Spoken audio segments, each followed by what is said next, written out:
Hello and thank you for joining for today's cryptid horror stories. The first story today is about the Rompo, a legendary chimeric cryptid native to Indian and African mythology. It is described as having the head of a hare, human ears, a horse-like mane, a slender, skeletal-like body, the front limbs of a badger, and the rear legs of a bear. In this story, a team of four Dr.Aris, a linguist, Elias, a field guide, Sarah, a photographer, and Marcus, a security specialist, travels to a remote, disputed border region between dense jungle and highlands. They are searching for a lost necropolis, a series of ancient burial mounds rumored to hold records of a chimeric deity. The local guides refuse to enter the valley after sunset, warning them about the Rompo. They don't describe it as a monster, but as a janitor of the dead, claiming it only arrives when the soul has left, but it is obsessively protective of its meal. The second story today is about the Mngwa, also known as the Nunda, Swahili for fierce animal, is a mysterious, man-eating cryptid from Tanzania's coastal forests. Described as a gigantic, donkey-sized feline with brindled gray fur, it is rumored to be unnaturally aggressive, stalking its prey silently through the night with padded paws. In this story, Lewis, a disgraced zoologist specializing in ghost species, and Jenna, a cautious wilderness guide, are hired by a wealthy eccentric to find the same lost valley mentioned in the private papers of William Hitchens. They aren't looking for a legend. They are looking for a biological anomaly. Lewis believes the Mngwa wasn't a myth, but a prehistoric remnant, a giant felid that survived in a pocket of the coastal forest. In the description below, the stories have been timestamped if you would like to skip to the second story. And now for today's cryptid horror stories, I hope you all enjoy. The Croon in the Canopy. The toothbrush was a cheap plastic thing that had come from a hotel in a city that Elias could no longer remember. A city that seemed to belong to a different lifetime, a different reality, a different world than the one he now inhabited, and he was scrubbing the dirt with it in short, frantic strokes that had nothing to do with hygiene and everything to do with desperation. The desperate need to find the seam, to locate the place where the earth folded back on itself and revealed what was hiding underneath, what was waiting underneath, what was breathing underneath in the dark and the damp, and the silence that was not silence but merely the absence of sounds that human ears could perceive. "It's here," he muttered, and his voice was cracked and dry, the voice of a man who had not drunk water in hours and had not slept in days, the voice of a man who had seen something that his mind could not process, and had retreated into a loop of compulsive behavior that was the only thing keeping him from screaming, from collapsing, from opening his arms and welcoming the end the way Marcus had welcomed it, the way they all would welcome it eventually. Because the Rompo was patient. The Rompo was thorough. The Rompo did not hunt in the way that predators hunted, but rather waited in the way that gravity waited, inevitable and absolute, and utterly indifferent to the struggles of the things that fell toward it. "If I can just find the seam," Elias repeated, and his hands were bleeding now, the toothbrush handle digging into his palm where he gripped it too tightly, the bristles worn down to nubs that scraped against the dirt and the roots and the stones beneath. "If I can just find where it hides, where it goes when we're not looking, when we think we're safe, when we think we've escaped." And Sarah was there, standing in the corner of the concrete bunker that they had found or built or imagined. He could no longer remember which, and she was staring at a wall that was perfectly blank, perfectly smooth, perfectly featureless except for the stain of water damage that spread across it like a map of a country that had never existed. And she was saying in a voice that was dreamy and distant and utterly disconnected from the terror that should have been consuming her. "The horse's mane is waving. Can you see it, Elias? Can you see the way the wind catches the white hairs and lifts them, the way the sun makes them glow like silk, like snow, like the threads of a spider's web in the morning dew?" And Elias did not look at the wall because he knew that there was no horse, there was no mane, there was no wind inside the concrete bunker where the air was still and thick and smelled of mold and fear, and the coppery tang of blood that had not yet been spilled but was about to be. So much blood, rivers of blood, oceans of blood, and he kept scrubbing because the scrubbing was real. The toothbrush was real. The dirt under his fingernails was real. And if he could hold on to the real, then maybe he could keep the unreal at bay. Maybe he could push back the thing that was coming for them. The thing that crooned in the darkness and circled in the dirt, and prepared its meals with the meticulous care of a chef preparing a feast for a king. 3 days earlier, or perhaps it was 3 weeks, time had become elastic and unreliable, stretching and compressing in ways that had nothing to do with the movement of the sun across the sky. Dr.Aris Whitfield had stood in the lobby of a hotel in a city whose name he could still remember because he had written it in his notebook, the last piece of organizational sanity in a life that was rapidly disintegrating into chaos and terror.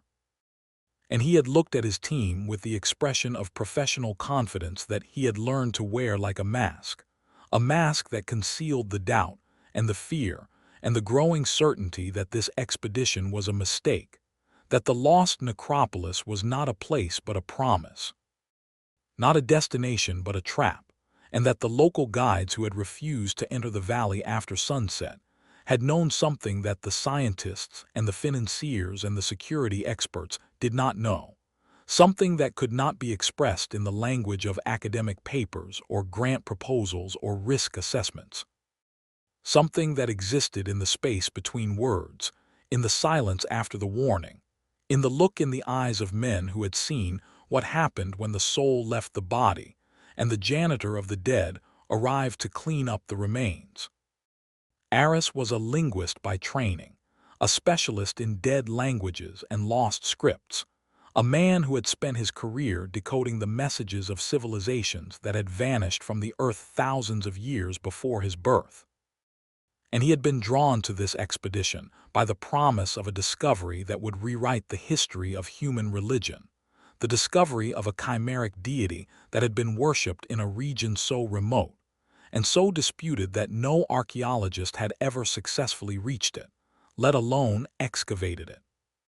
The necropolis was rumored to be a series of burial mounds arranged in a spiral pattern that matched the constellation of a long-forgotten sky, and the records that they held, if they existed, if they had survived the centuries of rain and rot, and the predations of looters and grave robbers, would contain the only known descriptions of a god that was not a single form but a multiplicity, a creature that combined the features of every animal that its worshippers feared and revered, a deity that was not worshipped in temples but in the moment of death, when the soul departed, and the body was left to the mercy of the thing that waited in the tree line.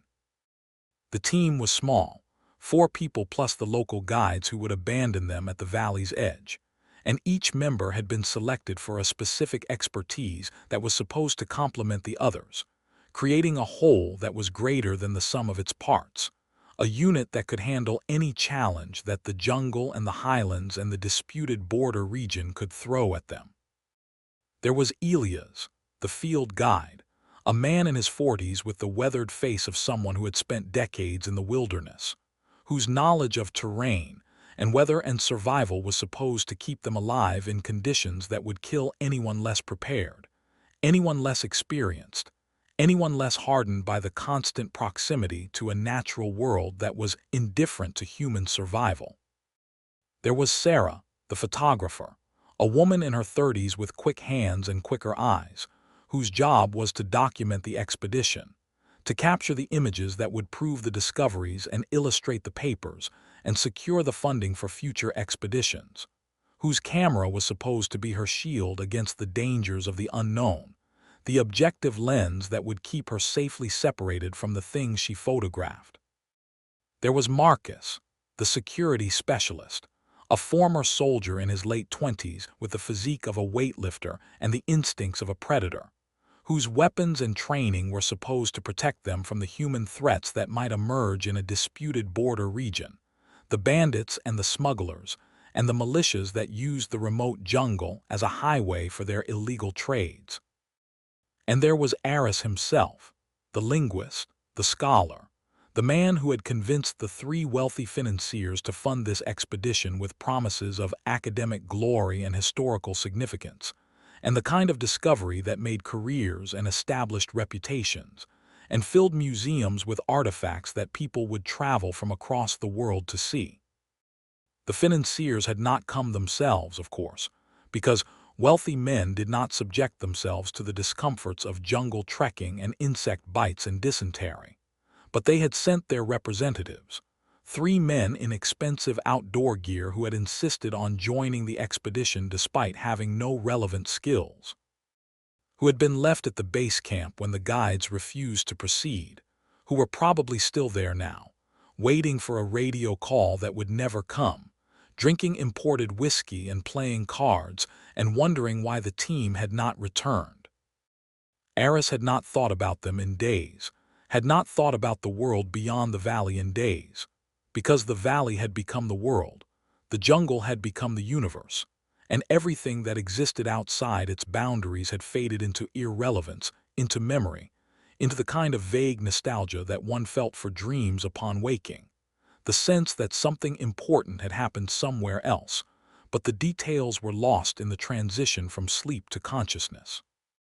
The local guides had been with them for the first 3 days, leading them through the dense canopy with the confidence of men who knew every tree and every stream and every rock formation in the region, speaking in a dialect that Aris could barely understand, a pidgin of Spanish and Portuguese and indigenous words that had no written form, no dictionary, no translation except what could be gleaned from context and gesture, and the occasional shared glance that spoke of knowledge too dangerous to articulate.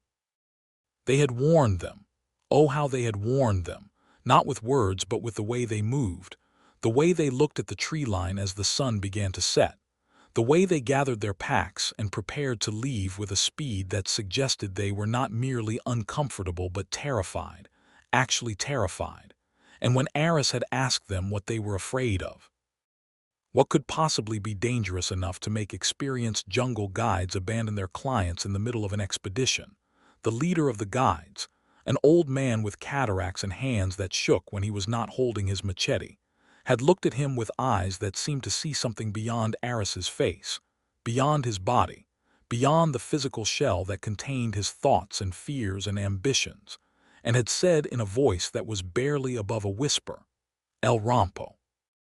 El limpiador de los muertos, no vincuando el cuerpo está vivo, vincuando el alma se ha ido, y está obsesionado con su comida," the janitor of the dead.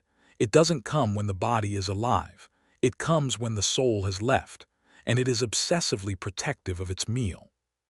Aris had not understood the warning, not then, not fully, because he was a man of words, and the words had seemed too simple, too folkloric, too superstitious to apply to the real world of empirical observation and scientific methodology, and he had dismissed the old man's fear as the product of a lifetime spent in the jungle, where the darkness and the isolation and the constant presence of predators could erode the rational mind and replace it with primitive animism, the tendency to attribute consciousness and intention to natural phenomena that had no consciousness and no intention.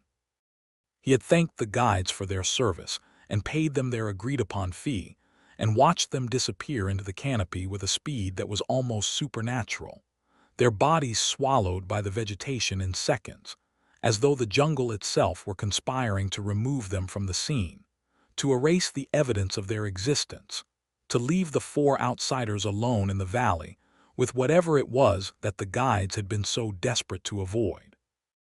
And then the 4 of them had been alone, truly alone, for the first time since the expedition began, and the silence that descended was not the silence of emptiness, but the silence of fullness, the silence of a space that was occupied by something that did not want to be heard, that was holding its breath and waiting for the right moment to exhale, to speak, to sing the song that was not a song but a croon, a lullaby from a throat that sounded like it was filled with gravel and broken glass and the bones of small animals.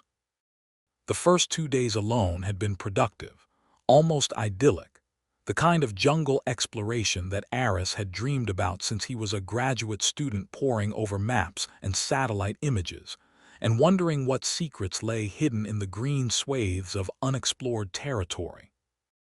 They had found the trail that the guides had described, a narrow path that wound through the dense undergrowth and crossed streams on stepping stones that had been placed by human hands, though the hands were old, centuries old, perhaps millennia old, and the stones were worn smooth by the passage of countless feet that had long since turned to dust.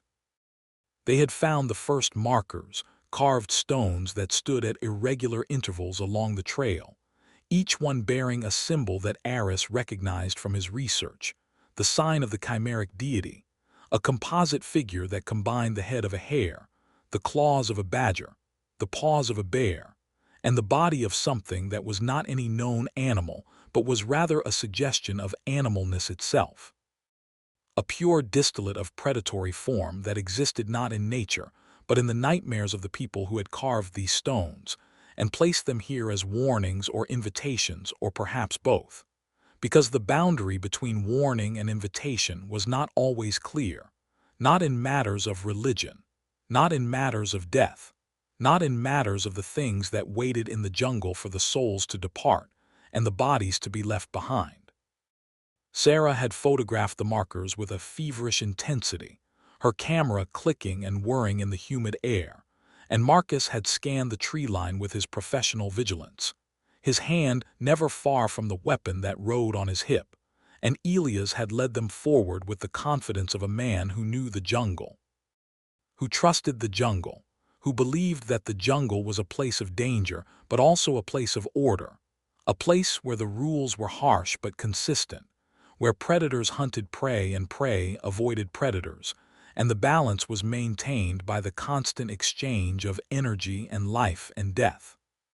But on the third day, the balance had shifted, or perhaps it had never existed, and they had merely been lucky for the first 48 hours, and they had found the graves.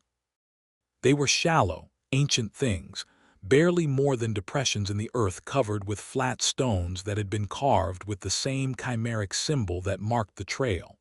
And Aris had fallen to his knees beside the first one with a cry of triumph that was premature, that was naive. That was the cry of a man who had found what he was looking for without understanding that finding was only the beginning. That discovery was merely the first act of a play whose final scene would be written in blood and terror, and the wet sounds of something feeding in the dark.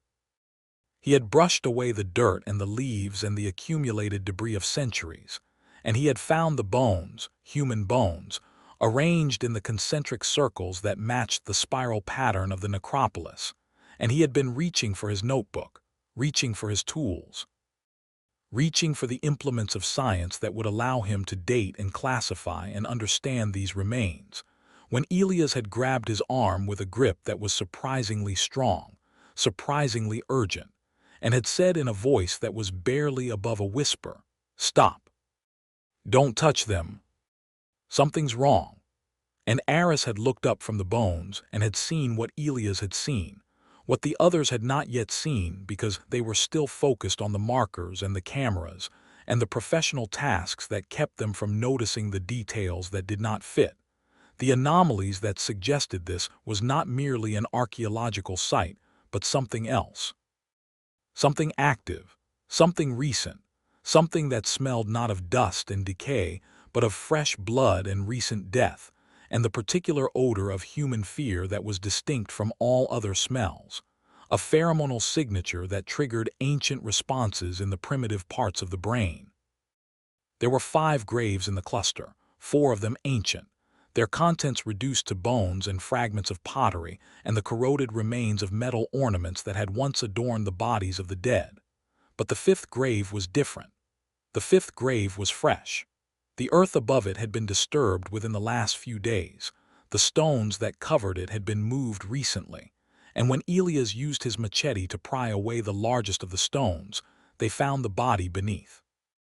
It was a man, a European man by the look of his clothes, wearing the kind of outdoor gear that suggested he had been part of a trekking expedition or a research team, and he had been dead for perhaps 48 hours, perhaps 72, the tropical heat accelerating the processes of decomposition that would have taken weeks in a cooler climate.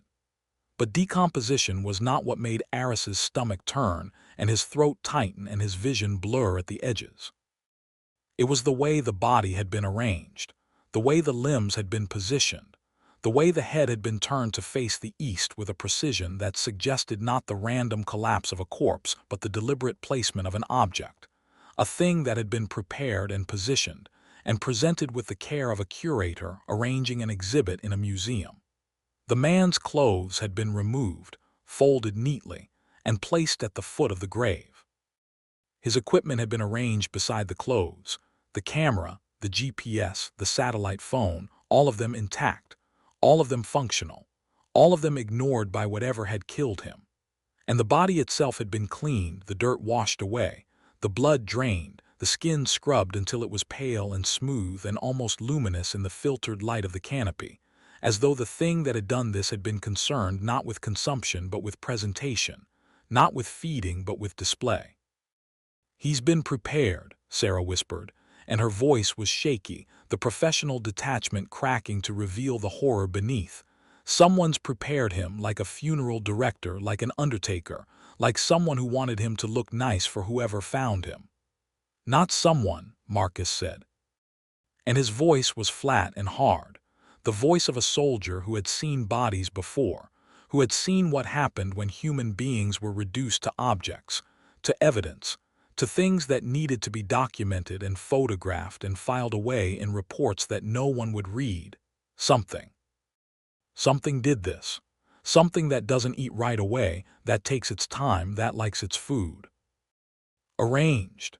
He was scanning the tree line as he spoke, his hand now resting on the grip of his weapon, his eyes tracking across the shadows and the undergrowth with a methodical precision that suggested he was looking for a target, looking for movement, looking for the thing that had done this and might still be nearby, might still be watching, might still be waiting for the next body to prepare. And it was then, as they stood around the prepared corpse in the silence of the jungle, that they heard it for the first time, the sound that would haunt them for the rest of their lives, the sound that would become the soundtrack of their nightmares, the sound that they would hear in every rustle of leaves and every creak of branch and every whisper of wind for as long as they remained alive, which was not going to be long. It was a crooning, a soft melodic sound that drifted through the canopy like smoke, like mist, like the exhalation of something vast and ancient that was breathing in a rhythm that did not match the rhythm of any terrestrial creature.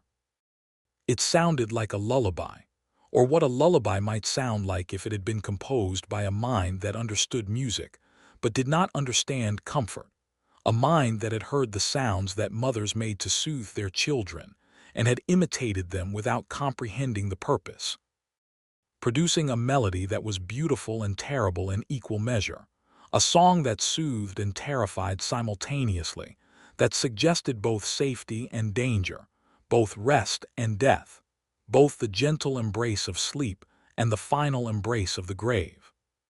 But the melody was not what made the hair stand up on Aris's arms and the back of his neck. It was the voice that sang it, the throat that produced it, the vocal apparatus that shaped the notes into something that was almost human but not quite, almost musical but not quite, almost natural but not quite.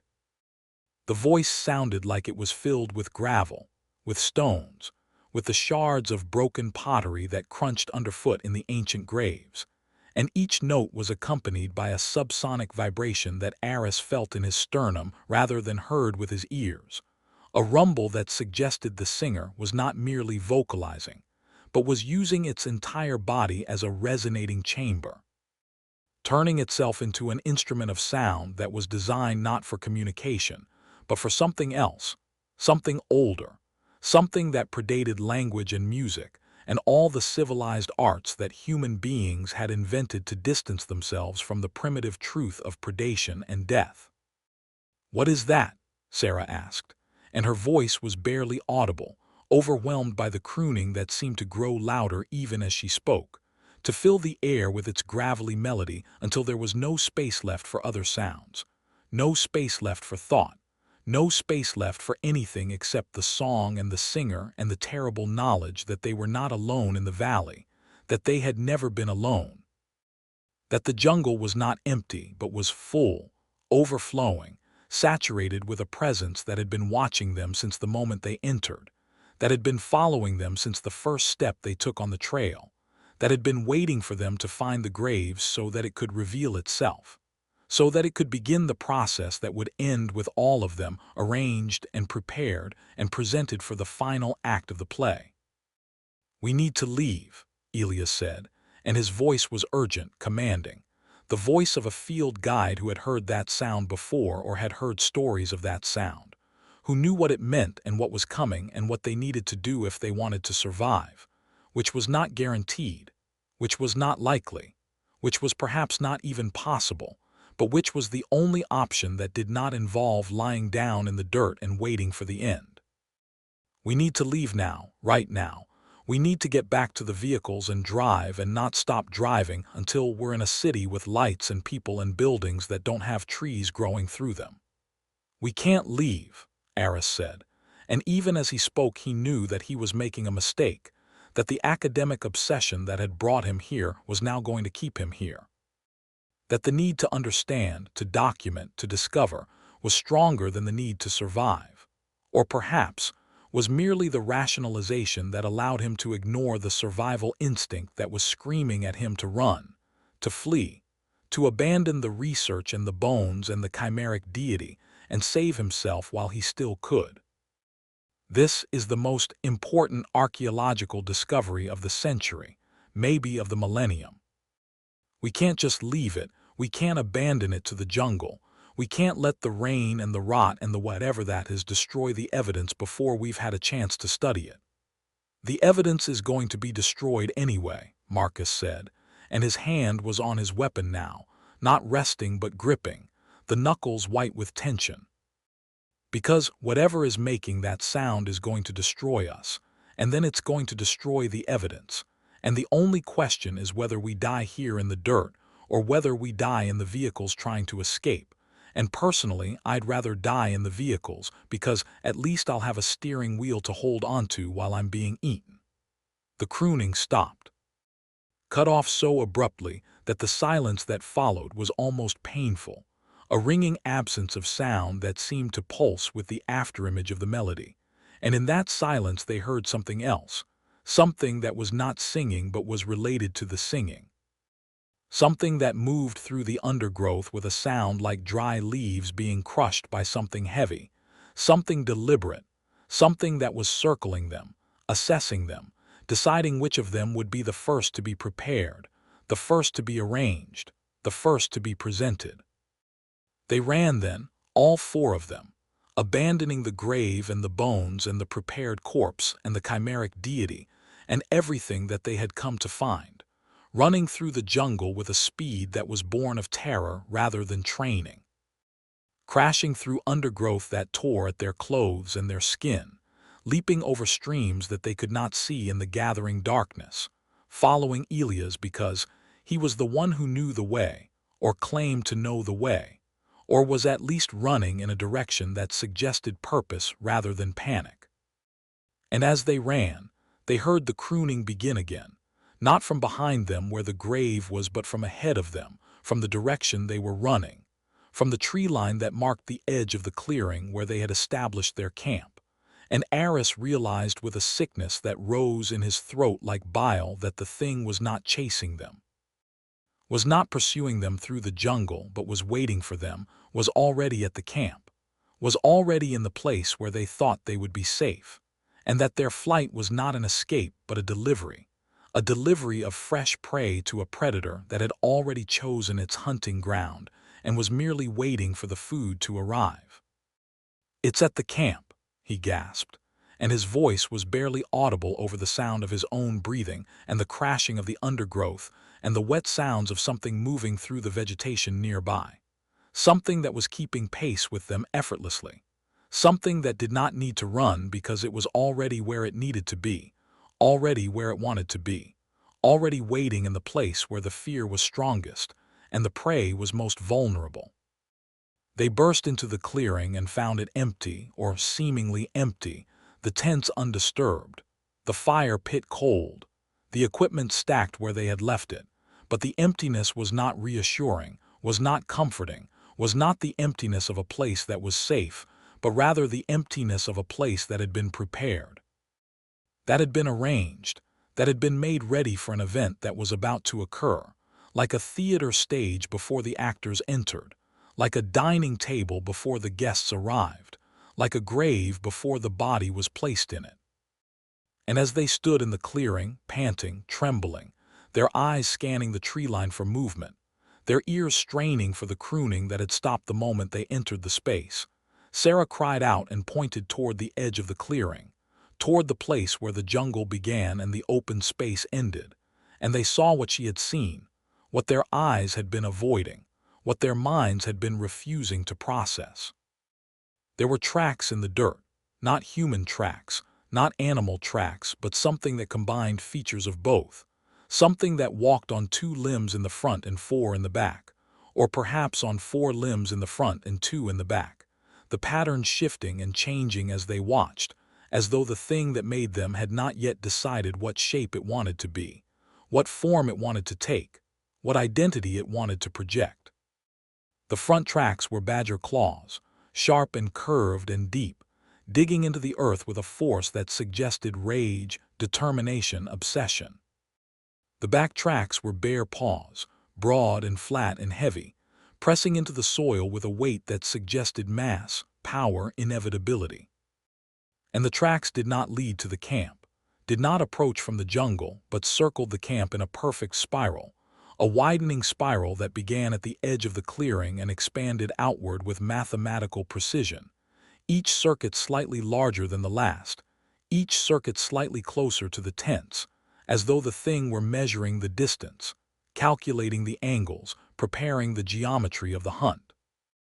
"It's circling us," Marcus whispered, and his voice was hollow, empty, the voice of a man who had trained for combat, who had prepared for violence, who had learned to face human enemies with courage and skill and the confidence of superior firepower, but who had never faced anything like this, anything that did not obey the rules of engagement, anything that did not respond to bullets or threats or the logic of deterrence.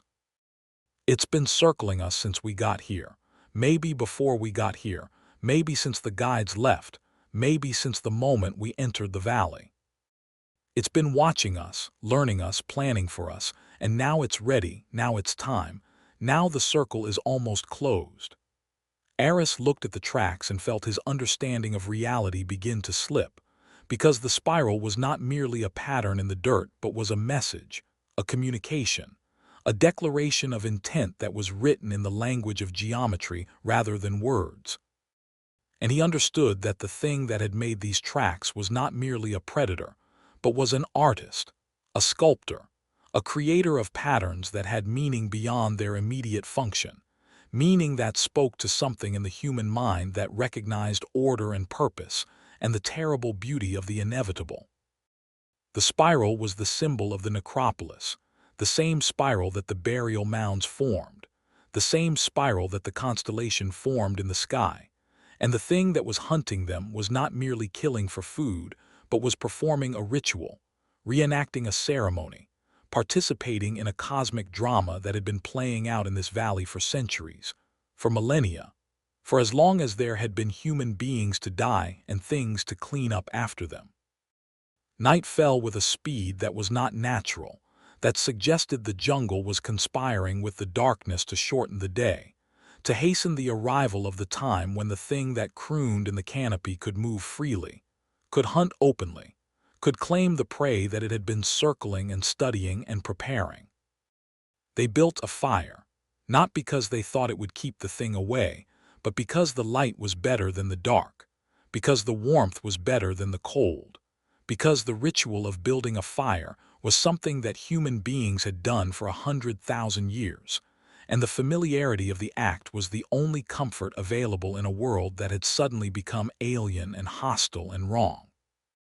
They sat around the fire and they did not sleep, could not sleep, because every time one of them closed their eyes they heard the crooning, closer now, much closer, coming from the tree line that was only meters away, coming from the branches above their heads, coming from the ground beneath their feet, as though the thing were everywhere at once, surrounding them, enveloping them, preparing them for the moment when the circle would close and the feast would begin. And Sarah, who had been silent for hours, staring into the fire with an expression that suggested she was no longer entirely present, no longer entirely sane, suddenly spoke in a voice that was not her own, a voice that was dreamy and distant and filled with a wonder that was utterly inappropriate for the situation. "It's beautiful," she said, and she was looking not at the fire but at the darkness beyond the fire, at the place where the trees met the sky and the stars were hidden by the canopy. "It's so beautiful, the way it moves, the way it changes, the way it becomes what you're looking at without you knowing it. I saw it in the brush before when we were walking. I saw its face, white like a hare, with ears that were too long and eyes that were too wide, and it was looking at me. And I looked back, and then it was gone, but it wasn't gone. It was still there. It was just not a hare anymore. It was something else.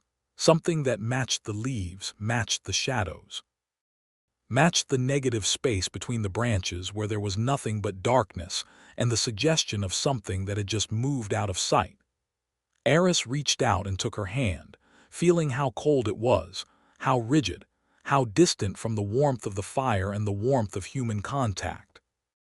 And he tried to bring her back, tried to anchor her in reality, tried to remind her that the thing she had seen was not beautiful but dangerous, not fascinating but deadly, not a curiosity to be observed but a predator to be escaped. But Sarah only smiled, a smile that was empty and knowing and utterly without comfort, and she said in that same dreamy voice, "It's not hiding from us, it's hiding us from itself. We're the ones who are invisible, we're the ones who don't exist. It's been here forever and we're just passing through, just tourists in its world, and it's going to show us what it means to be a guest, what it means to be a meal, what it means to be prepared."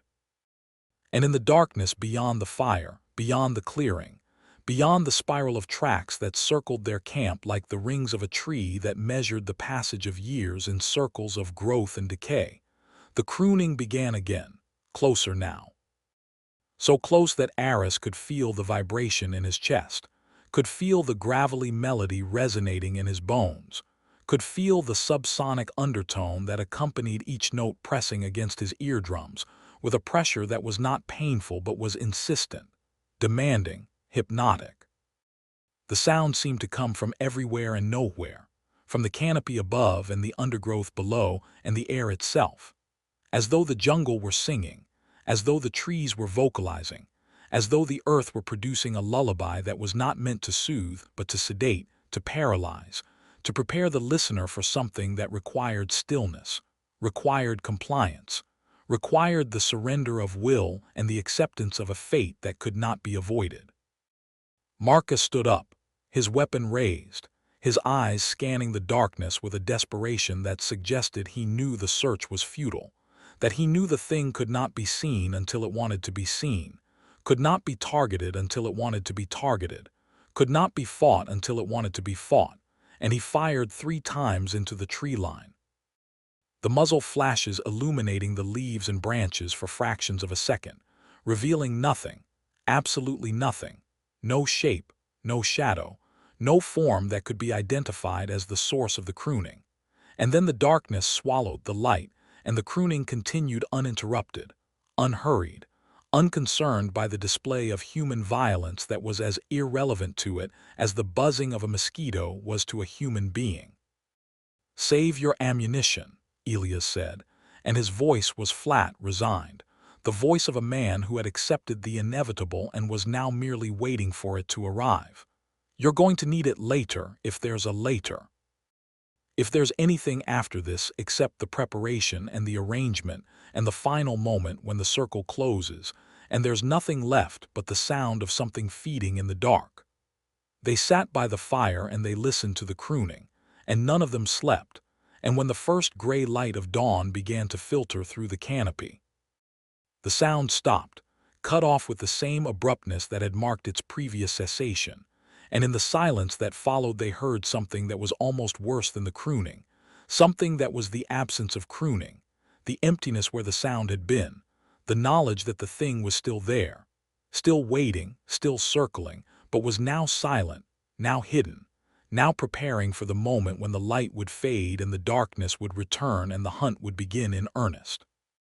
Morning brought no comfort, no relief, no sense that the danger had passed with the night, because the tracks were still there, the spiral was still there, the message in the dirt was still there, and it had grown closer in the hours of darkness, the outermost ring now passing within arm's reach of the tents, the geometry of the hunt tightening like a noose around their necks. They packed their equipment with a speed that suggested panic, that suggested the abandonment of caution and the embrace of pure survival instinct. And they set out for the extraction point that had been established before the expedition began, a clearing 3 kilometers to the east, where a helicopter would arrive in 48 hours if they radioed for it. If the radio worked, if the satellite connection could be established through the canopy, if the thing that was circling them allowed them to reach the clearing and make the call and wait for the rotor blades to cut through the humid air and carry them away from this valley, away from this jungle, away from this nightmare that had become their reality. Elias led them on a path that was not the path they had taken to reach the graves, a path that was supposed to be shorter, faster, more direct, but the jungle seemed to resist their passage, the undergrowth thickening where it had been thin before, the streams widening where they had been narrow before, the hills rising where they had been flat before, as though the terrain itself were conspiring to slow them down, to keep them in the valley, to ensure that they remained within the spiral until the circle closed and the preparation was complete. And as they walked, as they pushed through the vegetation that seemed to grab at their clothes and their skin with fingers of leaf and vine and branch, they began to see things that were not there, or rather they began to see things that were there but should not have been there, things that existed in the negative space of the environment, in the gaps between the leaves, in the shadows under the branches, in the places where the light did not reach and the eye did not naturally focus. Sarah saw it first, a flash of white in the brush that was not a flower and not a bird and not any natural thing but was rather a face, a hare's face, with ears that were too long and eyes that were too wide and a mouth that was not a mouth but was rather a suggestion of a mouth, a dark line that curved upward in a parody of a smile. And she flashed her light at it and the face vanished, but it did not vanish by moving away. It vanished by becoming something else, by matching the pattern of leaves behind it, by sliding into the negative space where there was no form and no feature and nothing for the eye to recognize. "It was there," Sarah whispered, and her voice was shaking now, the dreamy quality of the night before replaced by a terror that was sharp and immediate and utterly rational. "It was right there, and then it wasn't, and I don't mean it ran away. I mean it became invisible, not by being transparent but by being what I was already looking at, by becoming the background, by hiding in the spaces between things." Marcus turned toward the place where Sarah had pointed, his weapon tracking across the undergrowth, his finger on the trigger, but there was nothing to shoot, nothing to target, nothing to fight, only the jungle and the shadows and the negative space that seemed to pulse with a life of its own, that seemed to breathe and shift and watch them with eyes that were not eyes but were rather the absence of eyes, the empty sockets in a skull that had been stripped of flesh, and was grinning at them from behind the mask of vegetation. They kept moving, kept walking, kept pushing through the jungle that was not merely a jungle but was becoming something else, something that responded to their presence, that reacted to their fear, that shaped itself around their movements like water flowing around stones in a stream. And the crooning followed them, always behind them, always to the left or the right, always from a direction that they could not pinpoint, could not identify, could not defend against. It was not pursuing them, not chasing them, not hunting them in any conventional sense, but rather accompanying them, escorting them, herding them along the path that it wanted them to take, the path that led deeper into the valley, deeper into the spiral. deeper into the center of the geometry that had been laid out centuries ago by people who had understood what the Rompo was, and what it wanted and how to feed it, how to satisfy it, how to keep it from venturing beyond the valley and into the world of farms and villages and cities, where the prey was more plentiful, but the hunting was less satisfying. "It's pushing us," Elias said, and his voice was hoarse, his face pale beneath the tan, his eyes sunken and shadowed from the sleepless night and the mounting terror. "It's not letting us leave, not really. It's letting us think we're leaving, letting us think we're escaping. But we're just moving deeper into the spiral, closer to the center, closer to the place where the circle closes." Aris wanted to argue, wanted to insist that they were making progress, that the extraction point was getting closer, that the helicopter was waiting, that rescue was possible. That survival was possible, but he could not make himself believe the words that he would have needed to speak, could not summon the optimism that would have been required to convince the others, because he had seen the tracks, had studied the spiral, had recognized the pattern that was being repeated in their movements, and he knew that Elias was right, knew that they were not escaping but were being driven, herded, prepared for the moment when the Rompo would decide that the time had come, that the prey was ready, that the meal could begin.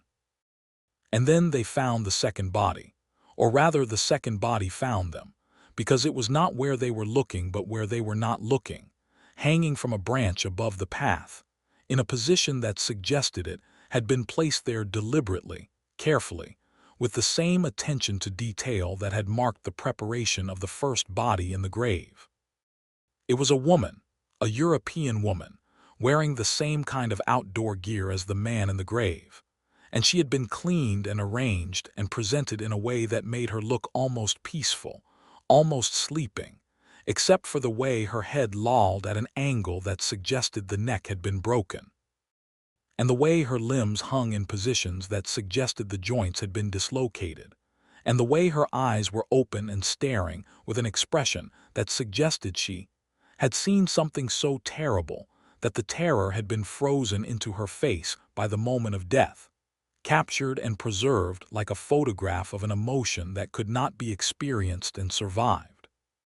"There's another expedition," Sarah said, and her voice was hollow, empty, the voice of someone who had reached the limit of what she could process and was now merely observing, merely reporting, merely documenting the horrors that unfolded before her with the detachment of a camera lens. "There was another team here before us, looking for the same thing. And they found it and it found them, and now we're finding them, and soon someone else will find us, and the cycle will continue, the spiral will keep turning, the Rompo will keep feeding." Marcus reached up and touched the woman's hand, feeling for a pulse that he knew he would not find, and as he touched her skin he recoiled with a sharp intake of breath.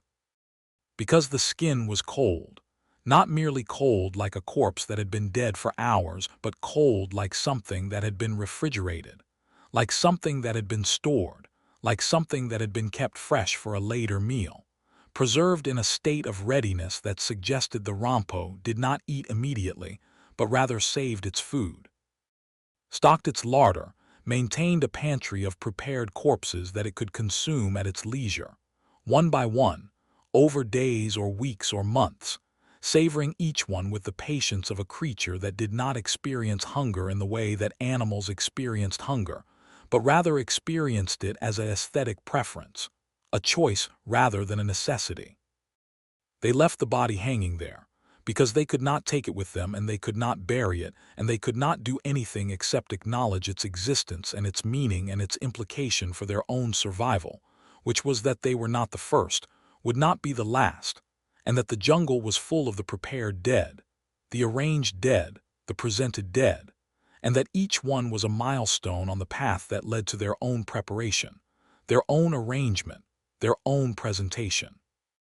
They walked faster now, almost running, their feet finding paths that were not there, their bodies moving through the jungle with a desperation that gave them strength they did not know they had, and the crooning followed them, always behind, always beside, always ahead, the sound seeming to come from the very air they breathed, the very ground they walked on, the very thoughts they were thinking, as though the Rompo were not merely a physical creature, but was also a mental one, a psychic predator that could infiltrate the mind as easily as it could infiltrate the undergrowth, that could hide in the negative space of consciousness as easily as it could hide in the negative space of the jungle.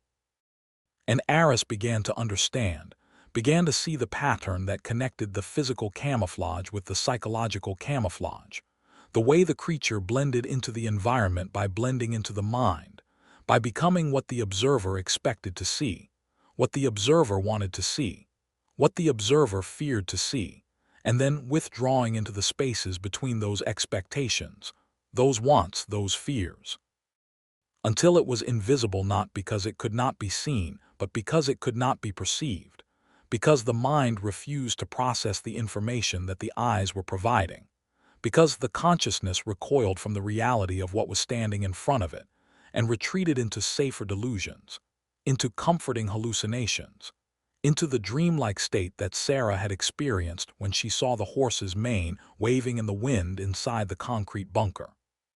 The sun was setting again, the second day in the valley drawing to a close, and they had made no progress toward the extraction point. Or perhaps they had made progress, but the extraction point had moved, or perhaps the valley itself had changed shape, had reconfigured its geography to keep them inside, to prevent their escape, to ensure that they remained within the spiral until the circle closed and the preparation was complete. They found a place to stop, a narrow clearing beside a stream that provided water and a flat rock that provided a place to sit, and they built another fire and sat around it and listened to the sounds of the jungle, the sounds that were not the crooning but were the absence of crooning. The silence that was more terrifying than any noise because it suggested that the creature was not singing now because it was doing something else, something that required concentration, something that required proximity, something that required the prey to be still and quiet and unsuspecting. And Marcus, who had been scanning the tree line with a vigilance that was slowly eroding into exhaustion, suddenly stiffened and raised his weapon and pointed it at a place in the darkness where the undergrowth was thick and the shadows were deep, and he said in a voice that was barely above a whisper, "There's something there. Something moving. Something watching." And they all looked, all strained their eyes against the darkness, all tried to see what Marcus had seen, and for a moment, a fraction of a moment, Aris thought he saw it too, a shape in the undergrowth that was not a shape but was rather the suggestion of a shape. A form that combined features of hare and badger and bear and something else, something that was not any animal but was rather the idea of predation made flesh, the concept of consumption given form, the appetite of the jungle incarnate in fur and claw and tooth and eye. And then the shape vanished, not by moving away but by dissolving, by becoming the undergrowth, by sliding into the negative space between the leaves and the branches and the shadows. And the crooning began again, so close now that Aris could smell it, could taste it in the back of his throat, a smell of musk and rot and the particular sweetness of meat that had been aged to the point of perfection.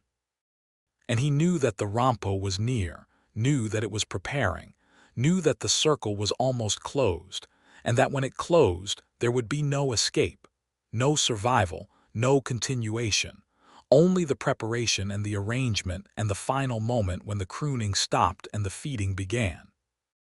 Marcus was the first to realize that the fire was not protecting them, was not keeping the creature at bay, was not creating a barrier of light and heat that the Rompo could not cross, because the Rompo did not fear fire, did not fear light, did not fear anything that human beings could produce with their primitive technologies and their desperate rituals.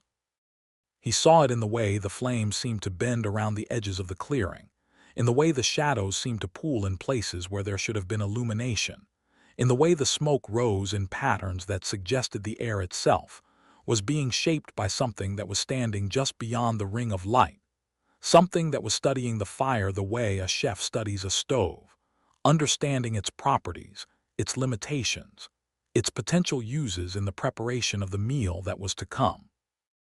"It's not afraid of the fire," Marcus whispered, and his voice was hollow, empty, the voice of a man who had built his identity around the concept of protection, around the belief that strength and training and weapons could keep the people under his care safe from harm, and who was now watching that identity crumble in the face of something that could not be fought, could not be deterred, could not be engaged with any of the tools that he had spent his life learning to use.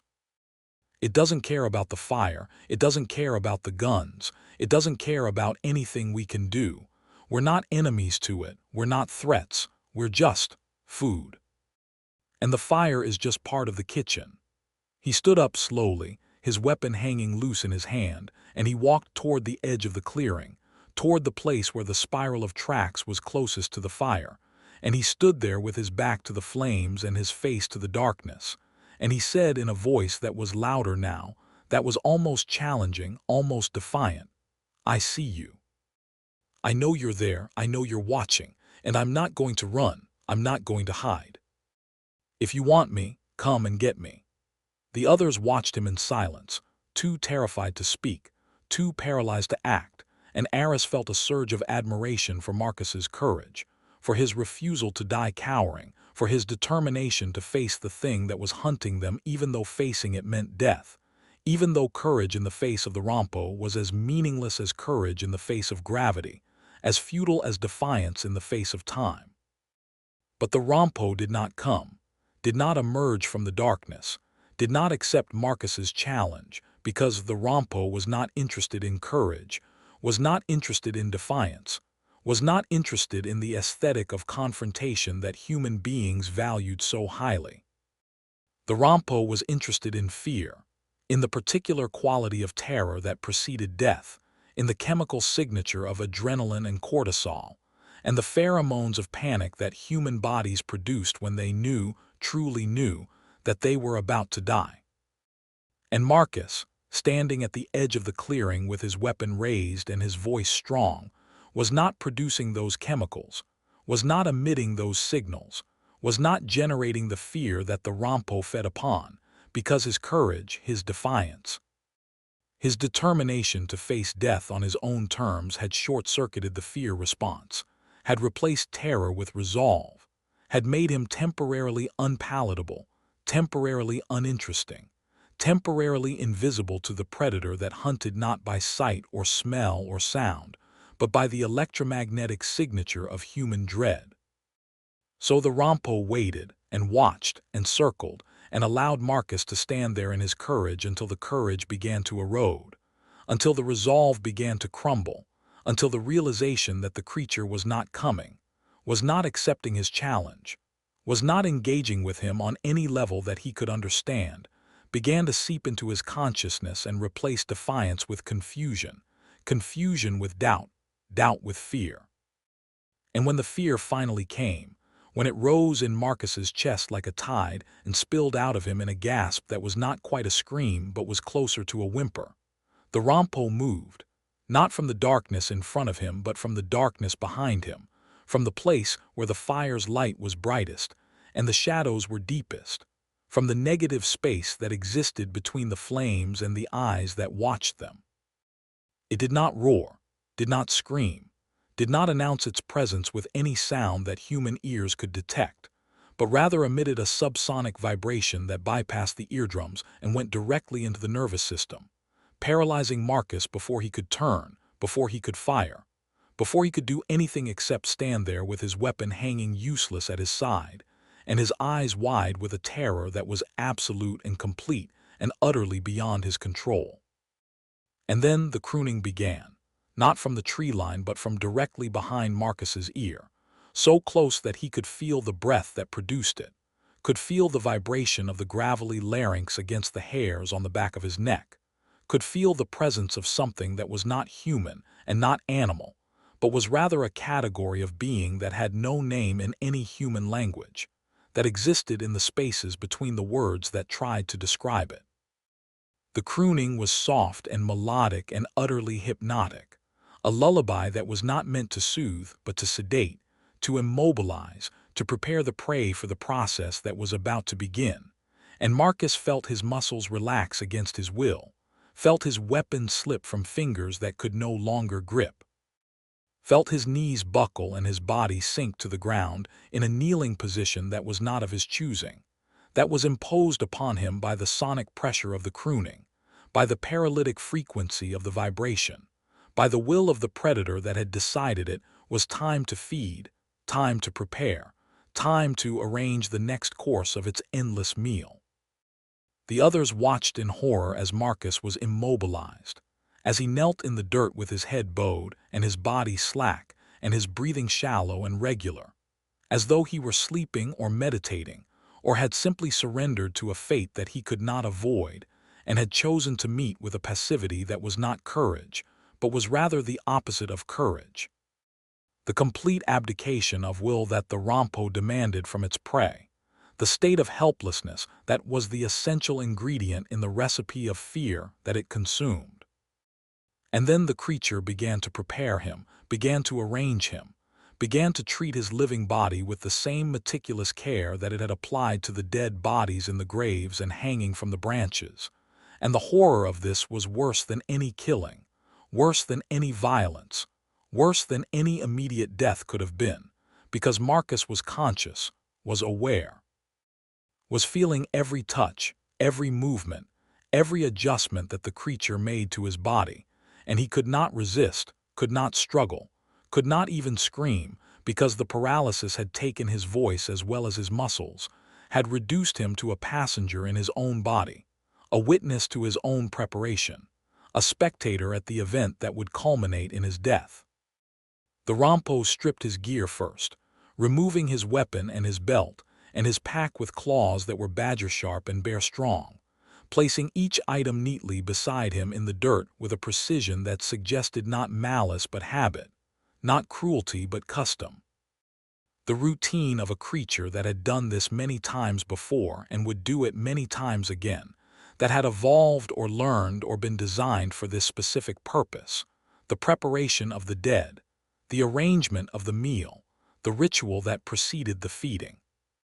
And as it worked, it crooned, the gravelly lullaby providing a soundtrack to the preparation that was almost gentle, almost tender, the sound of a mother caring for a child or a nurse tending a patient, and the contrast between the softness of the sound and the brutality of the act was what made it unbearable, what made the witnesses want to look away and yet forced them to keep watching, because this was the truth of the Rompo. This was the nature of the thing that hunted them.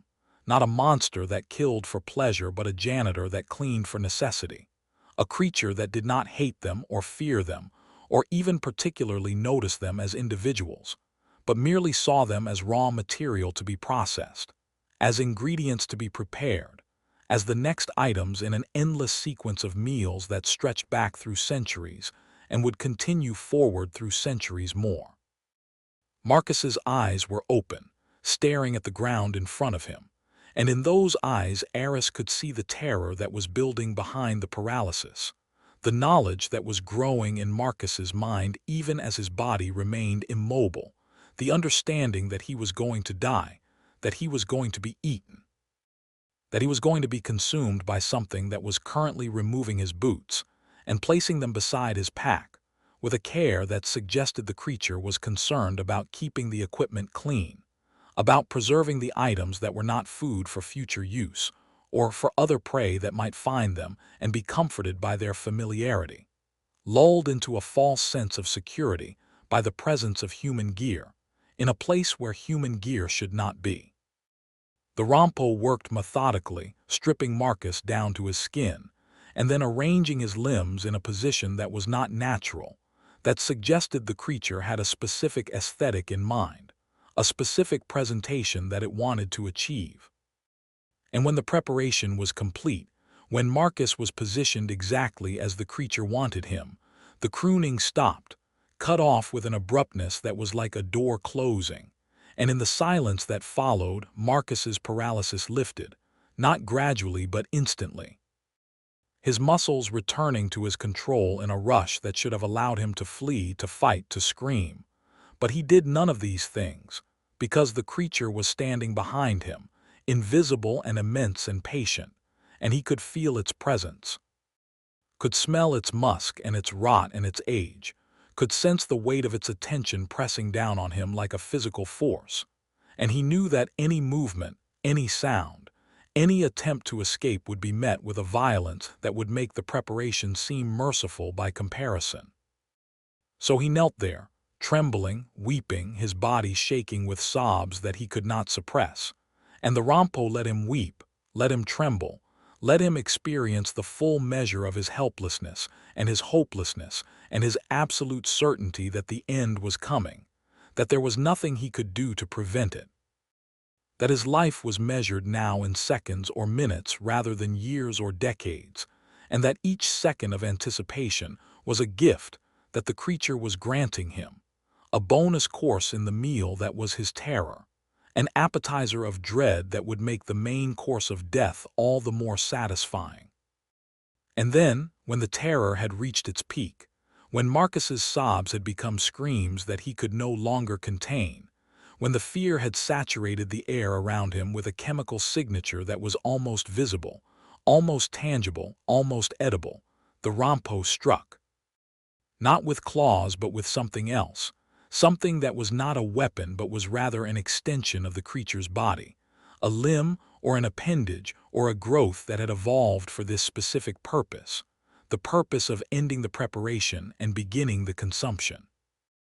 The blow was not a slash or a stab but a crush, a compression, a focused application of force that was applied to the back of Marcus's skull with a precision that suggested the creature knew exactly where to strike, exactly how much pressure to apply, exactly how to collapse the cranium and destroy the brain without damaging the rest of the body, without spilling blood that would need to be cleaned up, without creating a mess that would interfere with the aesthetic of the presentation.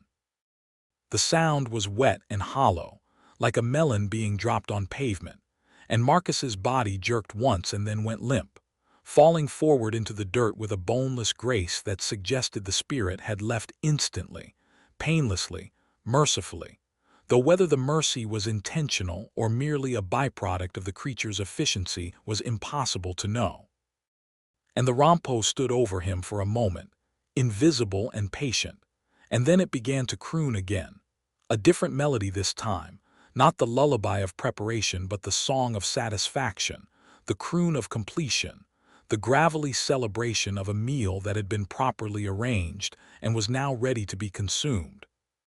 And it bent over Marcus's body, and the sounds of feeding began, wet and rhythmic and utterly inhuman, the sounds of something eating that was not designed for table manners, not constrained by etiquette, not interested in anything except the consumption of the nourishment that had been prepared with such care.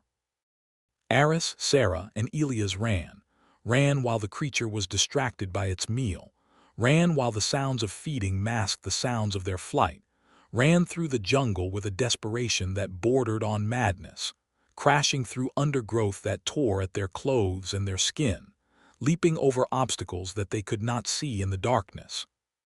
Following Elias, who was following a path that he claimed to know, claimed to remember, claimed would lead them to the extraction point, and the helicopter and the world beyond the valley where things like the Rompo did not exist, could not exist, were not allowed to exist by the laws of physics and biology and common sense that governed the civilized world.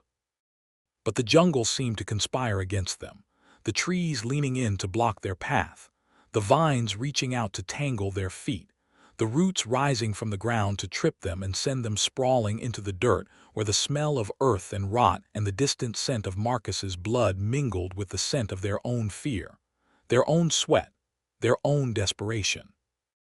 And always behind them, always to the left or the right, always from a direction that they could not pinpoint, the crooning followed, not pursuing them but accompanying them, escorting them, herding them along the path that the Rompo wanted them to take, the path that led deeper into the spiral, closer to the center, closer to the place where the circle would close and the next meal would be prepared. They ran for hours, or perhaps it was minutes.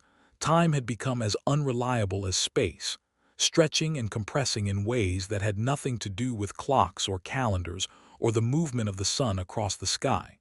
and eventually they collapsed in a small hollow beside a stream, their lungs burning, their legs trembling, their hearts hammering against their ribs with a rhythm that suggested imminent cardiac arrest. Elias was the first to recover enough to speak, and his voice was barely audible, cracked and hoarse and thick with the dust and the fear that had accumulated in his throat during the flight. "The extraction point," he gasped. "It's north of here, 3 kilometers north, but the path is blocked. The river flooded, the bridge is gone. We'll have to go around, through the ravine, through the place where the rocks are loose and the cliffs are steep and the Rompo can drop from above without warning." "We can't go through the ravine," Sarah said. And her voice was trembling, her hands shaking as she clutched her camera to her chest, as though it were a talisman that could protect her from the thing that was hunting them. "We can't go anywhere that it can trap us, can corner us, can pin us down. We need open space, we need visibility, we need to see it coming." "There is no open space," Elias said, and his voice was flat, resigned, the voice of a man who had accepted the reality of their situation and was now merely calculating the odds of survival, which were low. Which were very low, which were approaching zero with every minute that passed. "The jungle is the Rompo's domain, and everywhere in the jungle is closed space, is trapped space, is space where the creature can hide and we can't, where it can see and we can't, where it can move and we can't.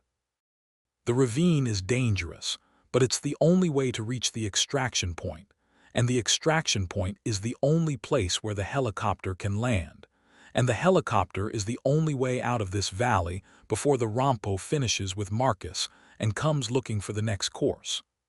They sat in the hollow and they listened to the jungle. Listened to the sounds that were not the crooning but were the absence of crooning, the silence that was more terrifying than any noise, because it suggested that the creature was not singing because it was eating, not vocalizing because it was concentrating, not announcing its presence because it was already here, already near, already preparing the next phase of the hunt. And then Sarah saw it, or thought she saw it, a figure standing in the brush at the edge of the hollow, a human figure, familiar and strange at the same time, and she recognized the shape, the posture, the clothes. And for a moment her heart leaped with hope, with relief, with the impossible belief that Marcus had survived, that Marcus had escaped, that Marcus was here, alive, ready to lead them to safety with his weapons and his training and his courage. But then she looked closer, or rather her eyes tried to look closer and her mind tried to process what they were seeing, and she realized that the figure was not Marcus, was not human, was not anything that she could identify with certainty, because the features were wrong, the proportions were wrong. The details were wrong in ways that her visual cortex could not articulate but could only register as a profound and visceral wrongness, an error in the pattern that triggered a response deeper than fear, deeper than terror, a response that was the neurological equivalent of a scream, the brain's attempt to reject information that was too dangerous to process. The figure looked like Elias, was wearing Elias clothes, was standing in Elias posture, but the ears were too long, extending upward from the head in points that suggested hare rather than human, and the eyes were too wide, set too far apart on a face that was pale and skeletal and utterly without expression.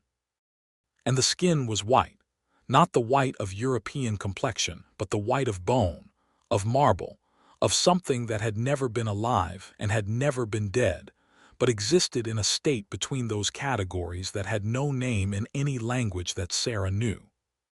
"Elias," she whispered, and her voice was barely audible, barely a breath, and the figure in the brush turned its head toward her with a motion that was too fluid, too quick, too inhuman, and it smiled, or something that was not a smile but was rather the suggestion of a smile, a dark line that curved across the pale face and revealed teeth that were not teeth but were rather shards, splinters, fragments of something hard and sharp and wrong.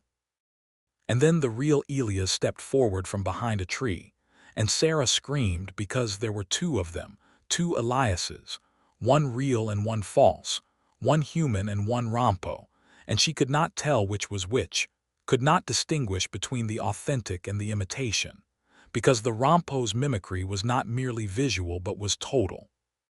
Complete, perfect in every detail except for the subtle wrongness that lurked beneath the surface, the error in the pattern that was visible only to the subconscious mind, only to the primitive brain, only to the parts of the nervous system that processed danger before the conscious mind could form thoughts. "Sarah," the real Elias shouted, and his voice was human, was familiar, was right. But the false Elias was also speaking, was also shouting, was saying the same words in the same voice with the same intonation, and the sound of the two voices overlapping was disorienting, nauseating, maddening, and Sarah backed away from both of them, her hands raised in a gesture of defense, her eyes darting between the two figures that stood in the brush, identical and opposite, true and false, real and unreal.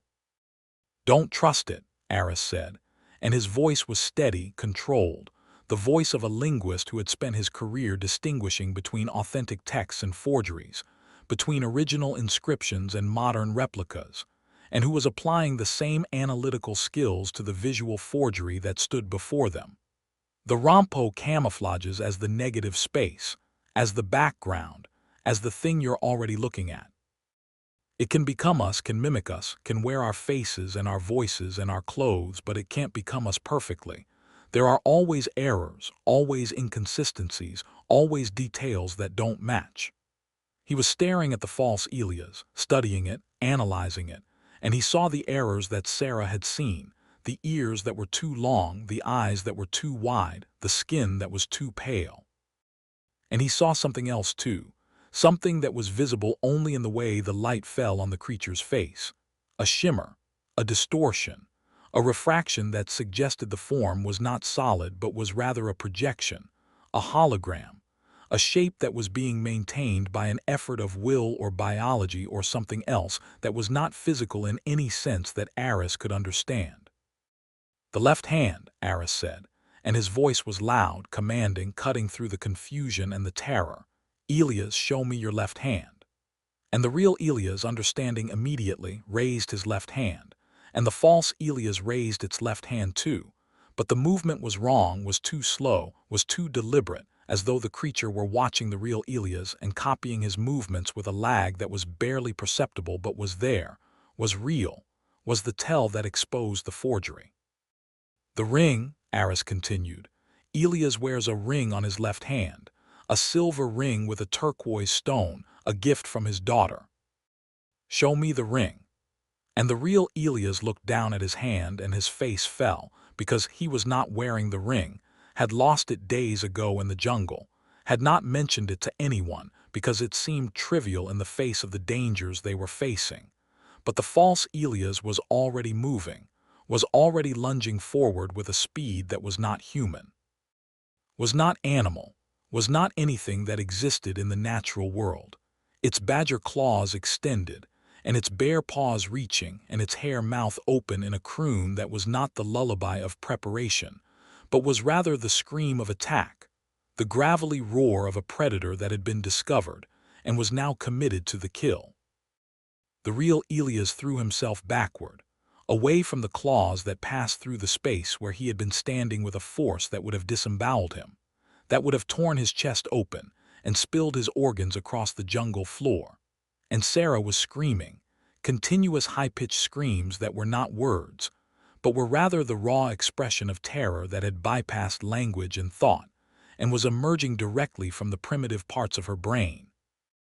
And Aris was running toward the false Elias with a recklessness that was born of desperation, of the knowledge that they could not outrun the creature, could not outfight the creature, could not outthink the creature, and that their only hope was to confuse it, to startle it, to do something that it did not expect, something that would give them a few seconds of advantage, a few meters of distance, a few moments of life. He grabbed a branch from the ground, a fallen limb that was thick and heavy and covered in moss and rot, and he swung it at the false Elias with all the strength that terror could provide. And the branch connected with a solid impact that sent vibrations up Aris's arms and made his shoulders scream with pain. And the creature stumbled, not hurt but surprised, not injured but delayed, its mimicry flickering for a fraction of a second as the impact disrupted whatever field or mechanism allowed it to maintain its disguise. And in that flicker Aris saw something that was not Elias, was not human, was not anything that he could describe.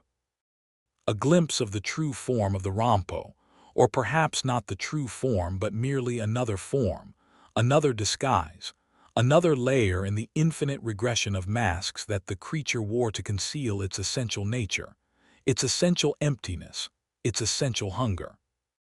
And then the mimicry reasserted itself, and the false Elias was standing again, was moving again, was coming toward them with a speed that was relentless, inevitable, absolute. And Aris dropped the branch and ran, following Elias and Sarah who were already ahead of him, already crashing through the undergrowth, already fleeing toward the ravine that Elias had described, the only path that remained, the only option that was not surrender, the only direction that did not lead immediately to death. The ravine was narrow and steep, a crack in the earth that had been carved by centuries of water flowing through rock, and they descended into it with a reckless speed that was more falling than climbing, their hands grasping at roots and rocks that came loose in their grips, their feet finding purchase on surfaces that shifted and crumbled beneath their weight. And behind them they could hear the Rompo, not crooning now but moving, the sound of its passage through the jungle like a wind through dry leaves, like a wave through tall grass, like something that was not pursuing them through the space, but was rather flowing around the space, finding paths that were not paths, roots that were not roots, ways through the undergrowth that should not have been passable but were passable because the creature did not obey the laws of physics that constrained human movement, did not need to push through the vegetation but could rather become part of it, could slide between the leaves and the branches, and the roots with a fluidity that suggested it was not solid at all, but was rather a liquid, a gas, a state of matter that had no fixed form and no fixed boundaries and no fixed existence in any particular place at any particular time. They reached the bottom of the ravine and ran along the stream bed, the water cold and swift around their ankles, the rocks slippery with algae and moss, and Elias was in the lead, his knowledge of the terrain guiding them through the darkness that was not complete darkness, but was rather the filtered gray of a jungle night. The dim illumination that allowed them to see shapes but not details, outlines but not features, the vague suggestions of the world that surrounded them without providing the information they needed to navigate it safely. And then Elias stopped so suddenly that Sarah ran into him from behind, and Aris ran into Sarah, and they stood in a tangled heap at the bottom of the ravine, staring upward at the cliff face that rose above them. And Elias was pointing, his hand trembling, his finger extended toward a place on the cliff where the rock was darker than the surrounding stone, where a shadow hung that was not a shadow, but was rather the negative space of a shape that had been pressed against the cliff and was now detaching itself, was now dropping toward them, was now falling through the air with a silence that was more terrifying than any roar, any scream, any sound of warning could have been. The Rompo dropped from above, its badger claws extended, its bare paws reaching, its hare face visible for a fraction of a second before it became something else, before it matched the color of the cliff, before it blended into the background and was visible only as a distortion in the air, a ripple in the darkness, a suggestion of mass and momentum that was descending toward them with a speed that made evasion impossible, made defense futile, made survival a matter of chance rather than choice. The claws caught Elias in the thigh, not slicing but hooking, not cutting but grasping, and the creature's weight, its impossible weight, dragged him backward, pulled him off his feet, sent him sprawling in the stream with water splashing around him, and blood mixing with the current in patterns that were dark and spreading and final. "Elias!" Sarah screamed, and she lunged toward him, but Aris grabbed her arm and held her back, because the Rompo was already on him, already pinning him, already arranging him, and the crooning had begun again, the lullaby of preparation, the song that paralyzed and sedated and prepared the prey for the ritual that was about to begin. Elias was not paralyzed, not completely, because the creature had struck him from above rather than from behind, had not had the opportunity to apply the subsonic vibration that immobilized its victims, and he was struggling, thrashing, his hands clawing at the rocks and the water and the thing that held him down. And the Rompo responded not with violence but with patience, pinning him with its bearpaw weight and waiting for the struggle to cease, waiting for the energy to dissipate, waiting for the prey to exhaust itself and become compliant, become manageable, become ready for the preparation that would follow. And as it waited, it circled him, moving around his struggling body in a perfect spiral that matched the pattern of the tracks they had found at the camp, the pattern of the burial mounds in the necropolis, the pattern of the constellation that had given the site its name, and with each circuit it crooned softly, ensuring that no other predators were nearby, that the meal was secure, that the prey would not be stolen by competitors or interrupted by scavengers, treating the living man like a piece of carrion that needed to be protected, guarded, preserved until the moment of consumption arrived. And the survivors, Aris and Sarah, stood at the edge of the ravine and watched in horror as the creature completed its circles, as it settled beside Elias' body, as it began the process of preparation, stripping his gear, arranging his limbs, positioning him in the dirt with the same meticulous care that it had applied to Marcus. And then the feeding began. The wet, rhythmic crunching that echoed through the ravine and bounced off the cliff walls and filled the night with a sound that was not merely audible but was physical, was tangible, was a pressure against the eardrums and the chest and the mind that made thought impossible, made movement impossible, made everything except the witnessing of horror impossible.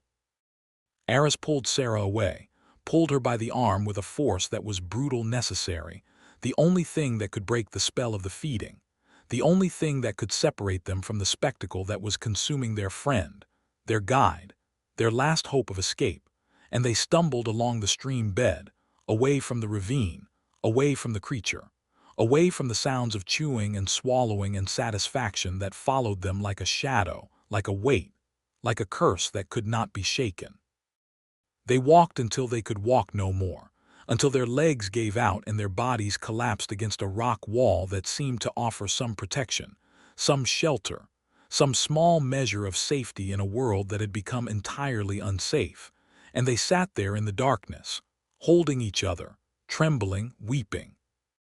And they listened to the silence that followed the feeding, the silence that was worse than the sounds because it suggested that the creature was finished, was sated, was now turning its attention to the next course, the next prey, the next two survivors who were huddled against the rock wall waiting for the end that they knew was coming, that they could not prevent, that they could only delay by running and hiding and hoping against hope that something would save them, that something would intervene, that something would appear in the sky or the jungle or their own minds that would make the Rompo go away, would make the nightmare end, would restore the world to the way it had been before they entered the valley. Before they found the graves, before they heard the crooning that was now, once again, beginning to drift through the canopy, closer now, much closer, coming from the direction of the ravine, coming from the direction of the feeding, coming from the direction of the thing that had finished its meal and was now ready for dessert. The stone outpost was not part of any map that Aris had studied, was not mentioned in any of the briefing documents that the financiers had provided, was not known to the local guides who had abandoned them at the valley's edge. But it was there nonetheless, a small structure of ancient masonry that rose from the jungle floor like a fossilized bone. Its walls thick and windowless, its door a slab of stone that had been carved with the same chimeric symbol that marked the trail and the graves and the constellation in the sky, the symbol of the Rompo, the janitor of the dead, the creature that was even now moving through the ravine toward them, finishing its meal and beginning its hunt anew. Elias had known about the outpost, had mentioned it once in passing during the early days of the expedition, had called it a safety point that had been built centuries ago by the same civilization that had constructed the Necropolis. A place where the priests and the undertakers and the keepers of the dead could retreat when the Rompo was feeding, when the jungle was dangerous, when the boundary between the living and the dead became porous, and the things that lived in the negative space could cross over and walk among the trees. Aris had not believed him then, had dismissed the outpost as another legend, another superstition, another piece of folklore that had no basis in archaeological reality. But now, stumbling through the darkness with Sarah clinging to his arm and the sounds of the creature's approach echoing through the canopy behind them, he would have believed anything, would have embraced any legend, would have prayed to any god that offered even the illusion of shelter, even the suggestion of safety, even the temporary reprieve from the relentless pursuit that had driven them through the jungle for hours, for miles, for what felt like an eternity of terror and exhaustion and the slow erosion of hope. Aris moved away from the door and sat beside Sarah on the stone bench, and he put his arm around her shoulders and felt her trembling against him, felt the heat of her body and the rapidity of her heartbeat and the shallow quickness of her breathing. And he knew that she was on the edge of collapse, that her mind was fracturing under the weight of what she had seen, that the photographer who had come to document an archaeological expedition was now a witness to something that no camera could capture, no lens could focus, no film could record, because the Rompo was not visible in any spectrum that human technology could detect, was not photographable in any format that human science had developed, was not documentable in any way that would allow the evidence to be presented to a world that would not believe it anyway. "We have the flares," Aris said, and the words came to him from somewhere deep in his memory, from a conversation that he had had with Elias during the preparation phase of the expedition, when they had been planning for emergencies and contingencies, and the various dangers that the jungle might present. Elias packed emergency flares, high-intensity chemical lights that burn for 15 minutes at temperatures that would ignite the jungle if we weren't careful. If the Rompo is nocturnal, if it hunts in darkness, then maybe light is its weakness, maybe fire is its enemy, maybe the flares can keep it at bay until dawn. Sarah looked up at him, her eyes red and swollen, her face streaked with dirt and tears and the blood that had splattered from Marcus's preparation, and she nodded, slowly, mechanically. The gesture of a person who was agreeing to a plan, not because she believed in it, but because she had no energy to argue, no strength to resist, no will to do anything except follow the lead of the last person who seemed to know what they were doing, even if that knowledge was illusory, even if that confidence was a mask, even if that plan was doomed to fail. They found the flares in Aris's pack, 3 cylindrical tubes of magnesium and potassium perchlorate that would burn at 3,000 degrees when ignited, producing a light that was brighter than the sun and a heat that could melt steel. And Aris held them in his hands like talismans, like holy relics, like the last hope of a dying religion, and he prayed to whatever gods might be listening that the flares would work, that the light would hold, that the creature would fear the brightness and retreat into the darkness where it belonged.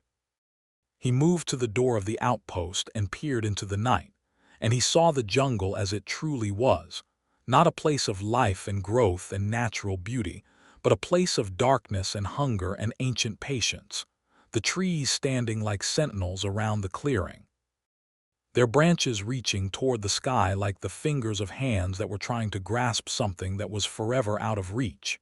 And beyond the trees, in the spaces between the trunks, in the negative space that existed where the light did not penetrate, he could feel the Rompo, could sense its presence, could taste its musk and its age and its hunger in the back of his throat. It was there, it was always there, it had always been there, and it was waiting for them to make their move, to reveal their strategy, to show their hand so that it could counter it, could adapt to it, could incorporate their defenses into its hunting repertoire, and use them against them in ways that they could not anticipate. Aris lit the first flare, striking the ignition cap with a trembling hand that made the sparks scatter in all directions, and the magnesium caught with a brilliance that was painful to look at, a white-hot blaze that transformed the clearing from a place of shadows and darkness into a place of light and heat and visibility. And for a moment, a fraction of a moment, Aris thought he saw something in the tree line, something that was not a tree and not a shadow and not any natural formation, but was rather a shape, a form, a presence that was caught in the flare's illumination and revealed before it could retreat into the darkness. But then the shape changed, shifted, adapted, and he saw with horror that was worse than any darkness that the Rompo had not retreated from the light but had embraced it, had absorbed it, had used its camouflage to match not the darkness but the flame itself, becoming a shimmering translucent ghost of orange and red and white that was visible only as a distortion in the air. A refraction of the light that suggested a form without revealing it, a presence without defining it, a creature that was not hiding from the flare but was rather hiding in the flare, using its light as a cloak in the same way that it used the darkness as a cloak, existing in a state of constant adaptation that made any attempt to see it, to track it, to target it utterly futile. "It's matching the fire," Sarah whispered, and her voice was barely audible above the hiss of the flare and the crackle of the burning magnesium. "It's not afraid of the light. It's using the light, it's becoming the light, and we can't see it because it's everywhere the fire is, it's in the flames, it's in the brightness, it's in the very thing we thought would save us." Aris dropped the flare, his hand burning from the heat, and he stumbled backward into the outpost, pulling Sarah with him, and they huddled against the far wall as the flare burned in the doorway, casting long shadows that moved and shifted and seemed to take on forms of their own, forms that were not the Rompo but were rather the suggestions of the Rompo, the afterimages of the Rompo, the impressions that the creature left in the air after it had passed through, like ripples in water that persisted after the stone had sunk to the bottom. The flare burned for 15 minutes, and in those 15 minutes the creature did not attack, did not approach, did not make any sound that they could hear, but it was there, they knew it was there, they could feel its attention pressing against the outpost walls like a physical weight, could sense its patience radiating through the stone like a cold wave, could smell its musk seeping through the cracks and crevices with a persistence that suggested it was not merely waiting outside, but was rather surrounding the structure, encircling it, completing the spiral that had begun at the camp and continued through the jungle, and was now closing around this final refuge, this last stand, this stone outpost where the last two survivors of the expedition were huddled in terror and despair, and the slowly diminishing hope that something, anything, might save them. And when the flare died, when the magnesium was consumed and the light faded and the darkness returned with a suddenness that was like a blow, the crooning began again, not from outside but from above, from the roof of the outpost, from the place where the stone slabs met and left gaps through which the creature could insert its claws and its voice and its infinite patience. "It's on the roof," Aris said, and his voice was barely a whisper, barely a breath, barely a sound at all. "It's above us, it's always been above us, and when it's ready, when we're ready, when the fear has reached the perfect temperature and the terror has achieved the perfect flavor, it will come through the roof and we will be the next course, the next meal, the next preparation in the endless feast that is its existence." Sarah looked up at the ceiling, at the stone slabs that were ancient and thick and heavy, and she saw what Aris had described, saw the gaps between the slabs, saw the darkness that was not merely absence of light but was rather presence of something else, something that was pressing down against the stone with a weight that was not physical but was rather the weight of attention, of intention, of the focused hunger of a predator that had found its prey and was now merely waiting for the optimal moment to strike. They lit the second flare, and the third, using them not to keep the creature away but to keep themselves visible, to keep themselves sane, to maintain some connection to the world of light and warmth and human meaning that the Rompo was trying to extinguish, trying to replace with darkness and cold and the endless repetition of the hunt. And as the hours passed, as the flares burned and died and were replaced by new flares, as the night deepened and the jungle around them became a symphony of sounds that were not the crooning but were the absence of crooning, the silence that was more terrifying than any noise. Aris began to think, began to plan, began to search for some pattern in the creature's behavior that he could exploit, some weakness in its camouflage that he could target, some flaw in its hunting strategy that he could use to escape. He thought about the mimicry, about the way the Rompo had disguised itself as Elias, about the errors that had exposed the forgery, the ears that were too long, the eyes that were too wide, the skin that was too pale, and he realized that the creature's camouflage was not perfect, was not absolute, was not incapable of detection by a mind that knew what to look for, that was trained to see the patterns, to recognize the anomalies, to distinguish between the authentic and the false.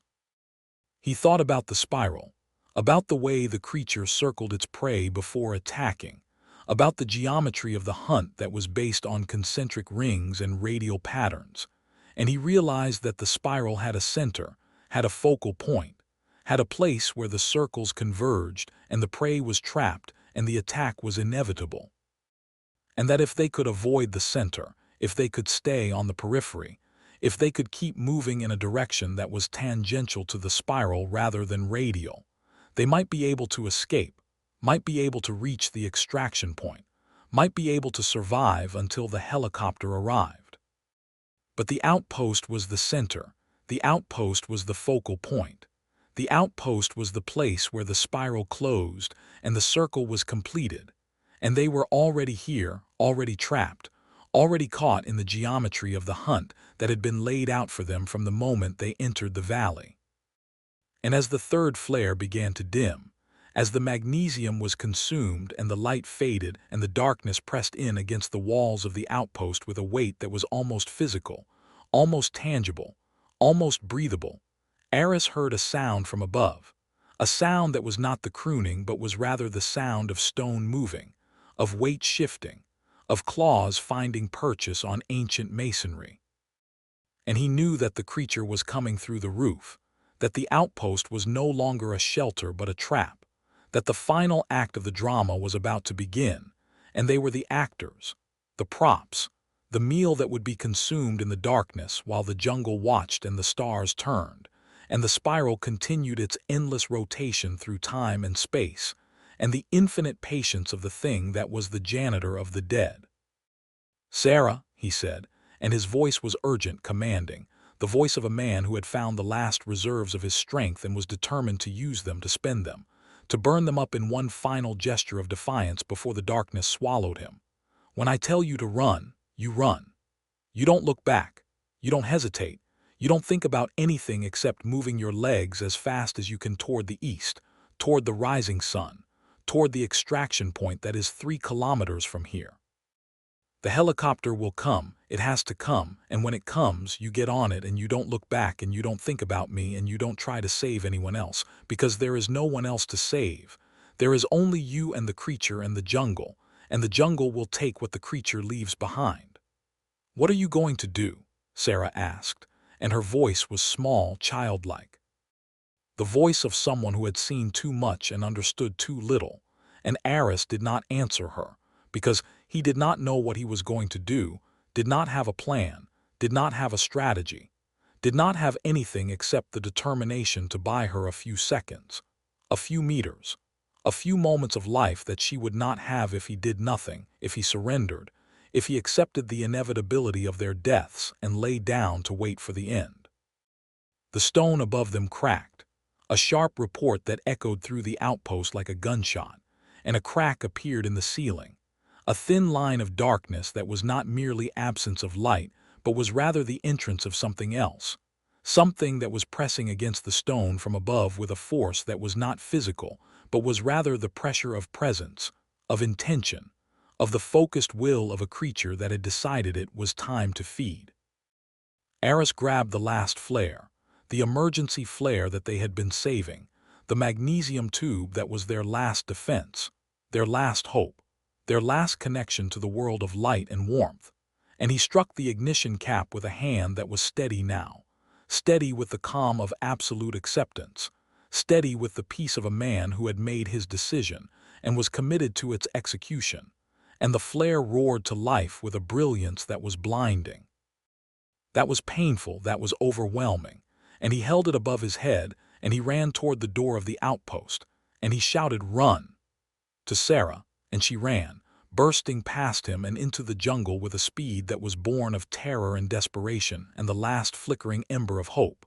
And Aris stood in the doorway with the flare blazing in his hand, and he faced the creature that was descending through the crack in the ceiling, the creature that was visible now. Truly visible, because the flare's light was too intense, too overwhelming, too complete for even the Rompo's camouflage to absorb. And he saw it for what it was, saw the true form that lurked beneath all the disguises and the mimicries and the negative space camouflage. Saw the hare head with ears that were too long and eyes that were too wide and a mouth that was a dark line of teeth and hunger. Saw the badger claws that were extended and reaching and dripping with the blood of Marcus and Elias and all the others who had been prepared and arranged and consumed. Saw the bare paws that were pressing against the stone and crushing it to powder. Saw the body that was not hare or badger or bear, but was rather all of them and none of them. A chimeric amalgamation of predatory features that had been assembled by evolution or design, or something older than both into a form that was beautiful and terrible and utterly, completely wrong.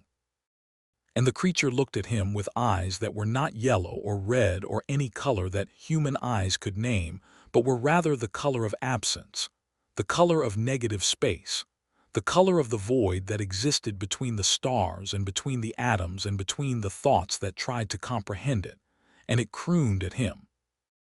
Not the lullaby of preparation, but the song of invitation, the melody that said, "Join me, become me, be consumed by me, and in that consumption find the peace that you seek. Find the end to fear that only the dead can know. Find the stillness that waits at the center of the spiral where all things converge and all things end."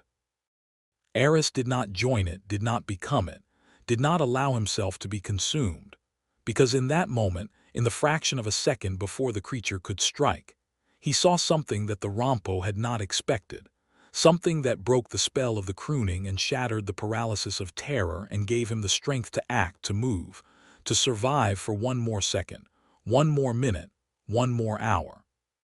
He saw the creature's leg, its badger-bear limb, exposed in the flare's brilliance, not camouflaged, not protected, not invulnerable, and he saw the wound that was there, the gash that had been opened by a branch or a rock or perhaps by its own claws during the feeding frenzy in the ravine, a wound that was bleeding, that was weak, that was the one flaw in the creature's otherwise perfect armor of adaptation and mimicry and negative space camouflage. And he lunged, not away from the creature but toward it, not in surrender but in attack, wielding the flare like a sword, like a torch, like the burning brand of a hero in a myth that he had read as a child and never believed he would live to enact. And he drove the burning magnesium into the creature's wounded leg with a force that was fueled by terror and desperation, and the last reserves of a will that refused to be broken, refused to be consumed, refused to be prepared and arranged and presented as the next course in an endless feast. The Rompo screamed, and the scream was not the crooning, was not the lullaby, was not any sound that it had made before, but was rather a cry of pain, of surprise, of the sudden realization that the prey could fight back, that the prey could hurt it, that the prey was not merely a passive ingredient in the recipe of the hunt, but was rather an active participant. A dangerous variable, a threat that had to be neutralized before it could cause more damage, before it could exploit more weaknesses, before it could escape and tell the story of the Rompo to a world that would hunt it, would fear it, would eventually find a way to destroy it. The creature recoiled, its wounded leg jerking backward, its badger claws slashing through the air where Aris's head had been a fraction of a second before, and Aris stumbled backward, the flare falling from his hand and rolling across the floor of the outpost, and he turned and ran through the door and into the jungle and toward the east where the sky was beginning to lighten. where the gray of false dawn was replacing the black of night, where the sun was rising and the Rompo, nocturnal and wounded and furious, would not follow, could not follow, would retreat into the deep canopy to nurse its injury and plan its revenge and wait for the next expedition, the next group of curious fools who would enter the valley seeking knowledge and find only death. He ran through the jungle with a speed that was not human, that was fueled by adrenaline and terror, and the desperate need to survive, to escape, to reach the extraction point and the helicopter and the world beyond. And behind him, he heard the creature's scream fade into the distance. Heard the crooning resume, but now from farther away, now from deeper in the jungle, now from the place where the Rompo retreated when the sun rose, and the light became too strong for its nocturnal eyes, and its negative space camouflage, and its endless patience. He ran until he found Sarah, collapsed against a tree, weeping, trembling, and he pulled her to her feet and pulled her along with him. And they ran together, the linguist and the photographer, the survivors of an expedition that had been doomed from the start, that had been designed not to discover the Necropolis, but to feed the creature that guarded it, to provide the Rompo with the fear and the flesh, and the preparation that it required to maintain its existence in the jungle that was its home, and its hunting ground, and its endless pantry of human terror. They reached the extraction point as the sun was clearing the horizon, as the first rays of light were piercing the canopy and transforming the jungle from a place of darkness and horror into a place of light and beauty, and the illusion of safety. And they found the emergency beacon and activated it and collapsed beside it. Holding each other, waiting for the sound of rotor blades that would mean rescue, that would mean survival, that would mean the continuation of a life that had been interrupted by the nightmare but not ended by it. Not yet, not completely, not irrevocably. And the helicopter came, eventually, after hours of waiting that seemed like days, after hours of listening to the jungle and hearing nothing, seeing nothing, feeling nothing except the slowly diminishing terror that was replaced by exhaustion and relief, and the strange emptiness that followed survival, the sense of having been hollowed out by the experience, emptied of fear and hope and everything else, leaving only the shell of a person who had seen too much and could never be whole again. The helicopter landed in the clearing, its rotors kicking up dust and leaves and the debris of the jungle, and the pilot and the medic jumped out and ran toward them with expressions of concern and confusion, and the professional detachment of people who had seen survivors before, who had pulled people from disasters before, who knew that the worst part of rescue was not the physical injuries, but the psychological wounds that would never heal, never scar, never fade into the background of a life that was supposed to be normal, supposed to be safe, supposed to be free from the things that lurked in the negative space and crooned in the darkness, and prepared the dead with a patience that was older than human civilization. They were airlifted out, Sarah and Aris, strapped into seats in the helicopter's cabin, given water and blankets and the gentle ministrations of the medic who checked their injuries and their vital signs and their mental states with a thoroughness that suggested he knew they were not merely exhausted, but were traumatized, were broken, were carrying something inside them that was not physical but was rather a presence, a memory, a horror that would grow and fester, and eventually consume them from within if it was not addressed, if it was not treated, if it was not exorcised by the rituals of therapy and medication and time. And as the helicopter rose above the canopy, as the jungle fell away beneath them and became a green carpet that stretched to the horizon in every direction, Sarah looked down through the open door of the cabin, and she saw something that made her blood run cold. That made her heart stop, that made her realize that the nightmare was not over, that the escape was not complete, that the Rompo had not been defeated but had merely been delayed, had merely been wounded, had merely been waiting for the right moment to resume the hunt. She saw the circular depressions in the dirt, the same circular depressions that they had found at the first grave, the same pattern of rings that marked the spiral of the hunt, But these depressions were not at the grave site, were not at the camp, were not at any place where they had been during the expedition. These depressions were at the extraction point, were at the place where they had just been standing, were at the place where the helicopter had landed, and they were fresh, very fresh, as though the creature had made them in the moments before the helicopter arrived. Or perhaps while the helicopter was landing, or perhaps even as the helicopter was taking off, circling the landing site in the same widening spiral that it had used at the camp, the same geometry of preparation and patience, and the absolute certainty that the prey would eventually be consumed.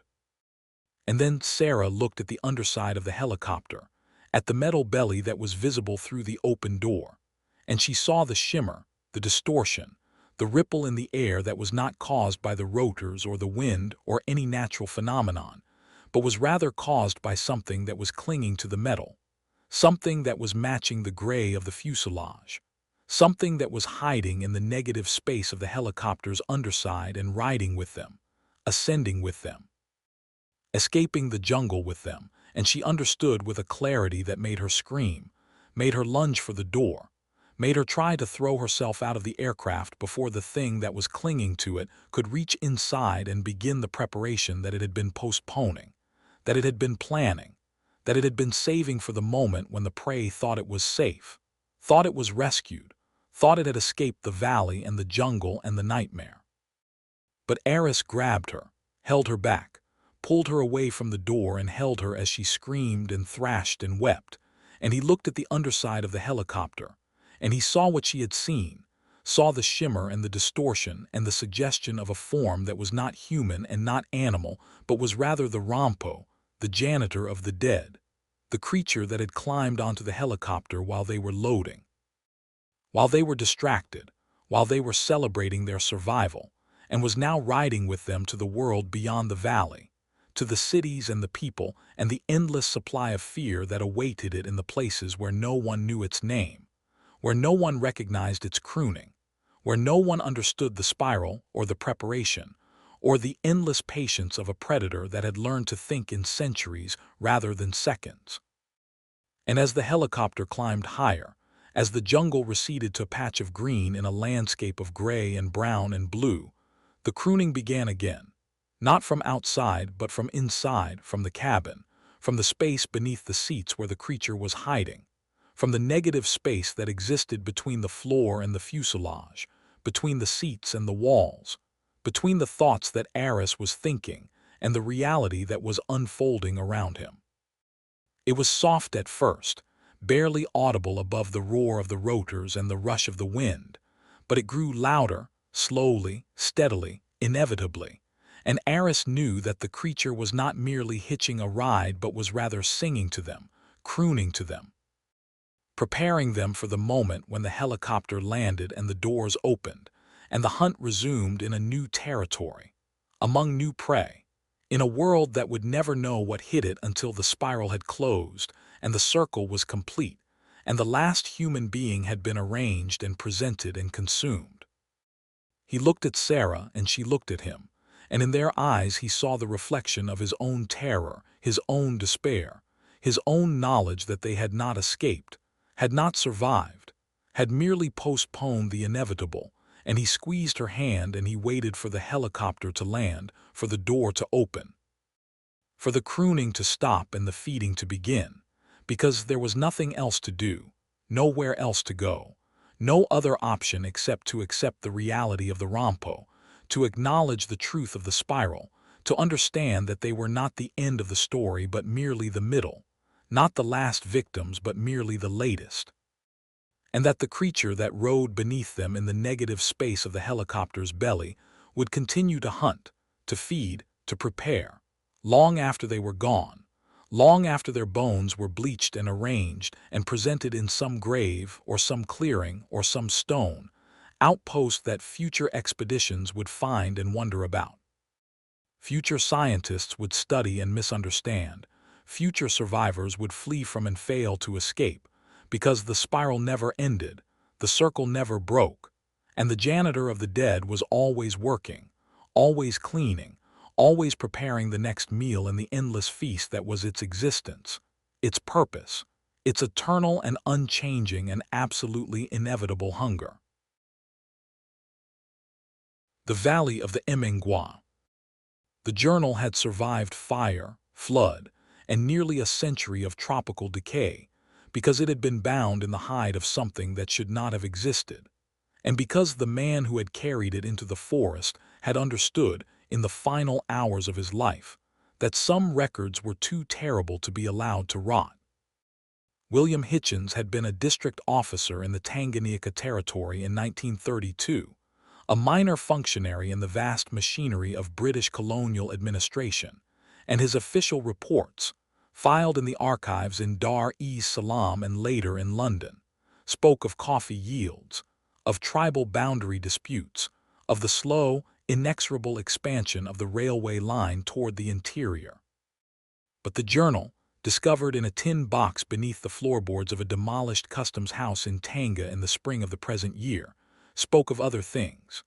It spoke of tracks in the mud that were too large for any known cat, of a sound in the night that was not a roar but was instead a silence so absolute it seemed to swallow the noises around it, of a creature that walked the coastal forests not as a predator, but as a principle, a law of nature that had never been written down. The final entry, dated October 14, 1932, was not written in Hitchens's usual careful copperplate, but in a frantic, smeared scrawl that dipped and spiked across the page like the seismograph reading of an earthquake. It does not hunt for hunger, but for the sound of the scream.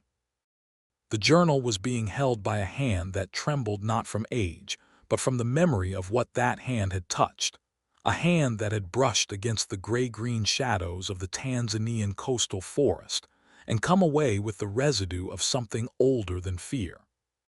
The hand belonged to Luis Ortega, who was standing in a humid thicket of forest understory 50 kilometers inland from the port town of Kilindoni, on the island of Mafia, though the terrain they were about to enter was on the mainland, in the dense, largely unmapped forests of the Rufiji Delta region.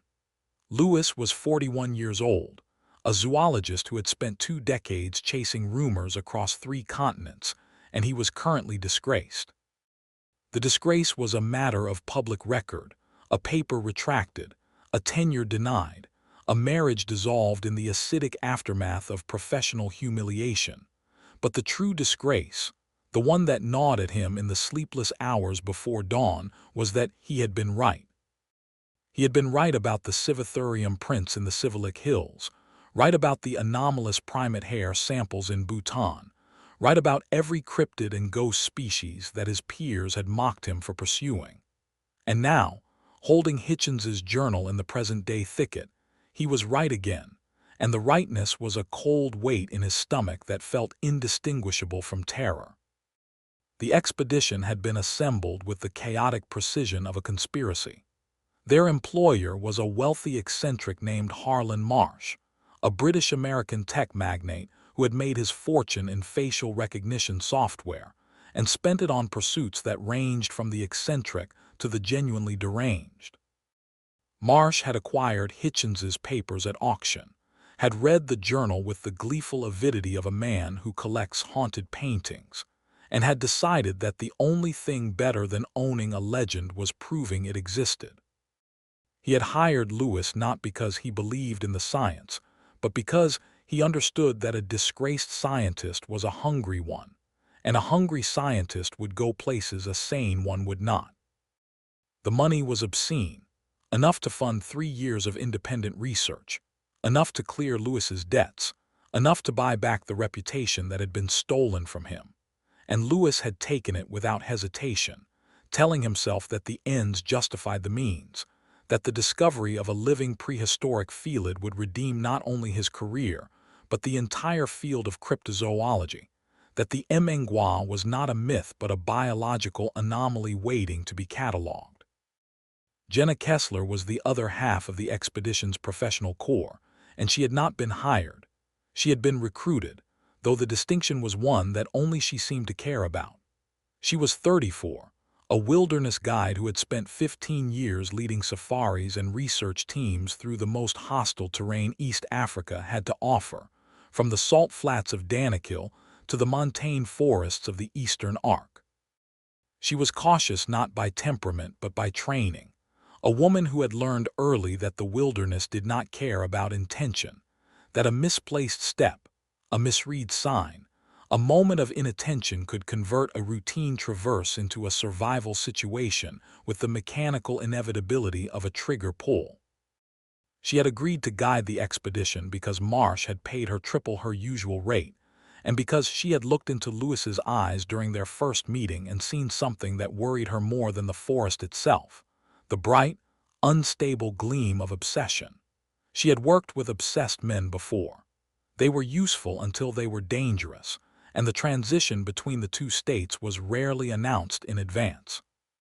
The rest of the team was disposable, in Lewis's estimation, though he would never have used that word aloud. There was David, a Kenyan graduate student in wildlife biology who had joined for the CV line, and who spent most of his time adjusting the settings on the camera traps. There was Amina, a local botanist from the University of Dar es Salaam, who had been hired to catalog the flora of the region, and who treated the entire expedition with the weary tolerance of someone who had seen too many foreign researchers come and go. There was Patrick, a South African tracker who had worked with Jenna before, and who moved through the forest with a silence that seemed to absorb sound rather than produce it. And there was Thomas, a Tanzanian camp assistant who had been recommended by a fixer in Dar es Salaam, a quiet young man with a scar across his left eyebrow and a habit of humming traditional songs under his breath while he worked. 6 people, plus the porters who had carried their gear to the drop-off point and then returned to the coast, leaving them alone in a forest that swallowed GPS signals and rendered satellite phones into expensive paperweights. They had established base camp on the banks of a tributary of the Rufiji River, in a clearing that had been hacked from the understory by Machete and Machete alone.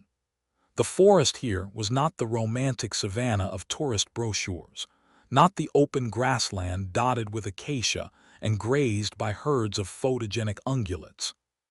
This was coastal forest at its most primordial, a dense, multi-layered maze of hardwoods and lianas and ferns that blocked the sun so completely that the understory existed in a perpetual twilight. The humidity was absolute, a soaking presence that filled the lungs with warm water and coated the skin in a film of sweat that never dried.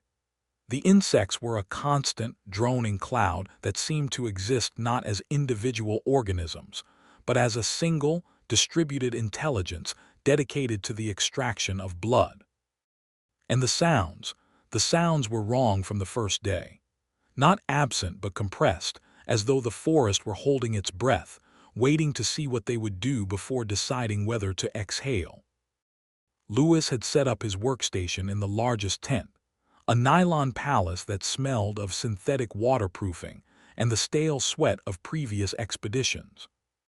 He had spread Hitchens's journal across a folding table, weighting the corners with sample vials and camera batteries, and he spent hours each evening poring over the entries, cross-referencing them with modern maps, trying to reconstruct the route that the district officer had taken in the final weeks of his life. Hitchens had not been looking for the Mngwa.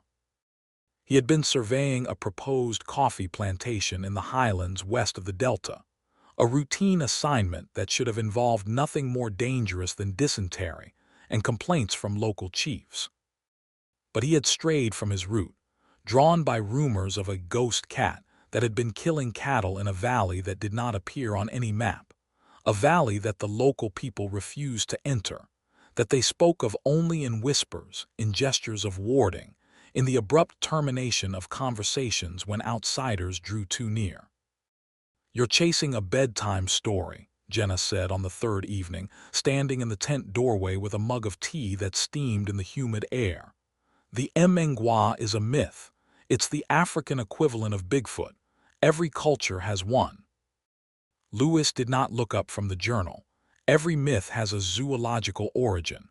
The gorilla was a myth until 1847, the okapi until 1901, the coelacanth until 1938, the Mngwa. The Mngwa is different, Jenna interrupted, her voice flat. It's not a shy herbivore hiding in the jungle, it's a monster. The stories don't describe an animal, Lewis.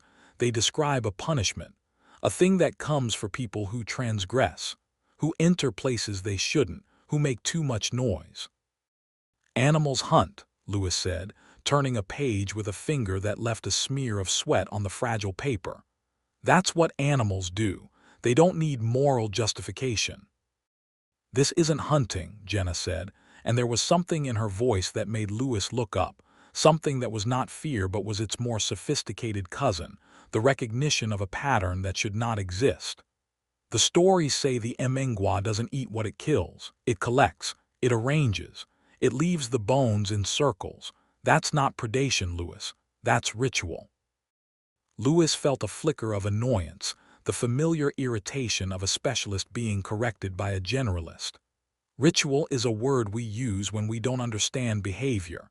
Chimps arrange stones in patterns. Bowerbirds build structures. It's all ethology, Jenna. It's all biology.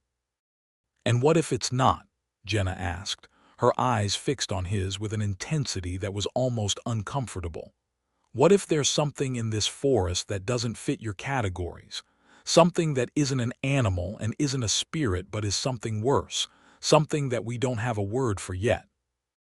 Lewis laughed, a short, sharp sound that was not humor but was instead the reflex of a man who had spent his career defending a worldview against constant attack.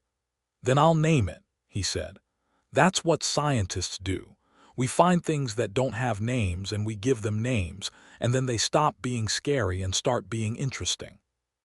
Jenna held his gaze for a long moment, then turned and walked out of the tent, her tea untouched on the table.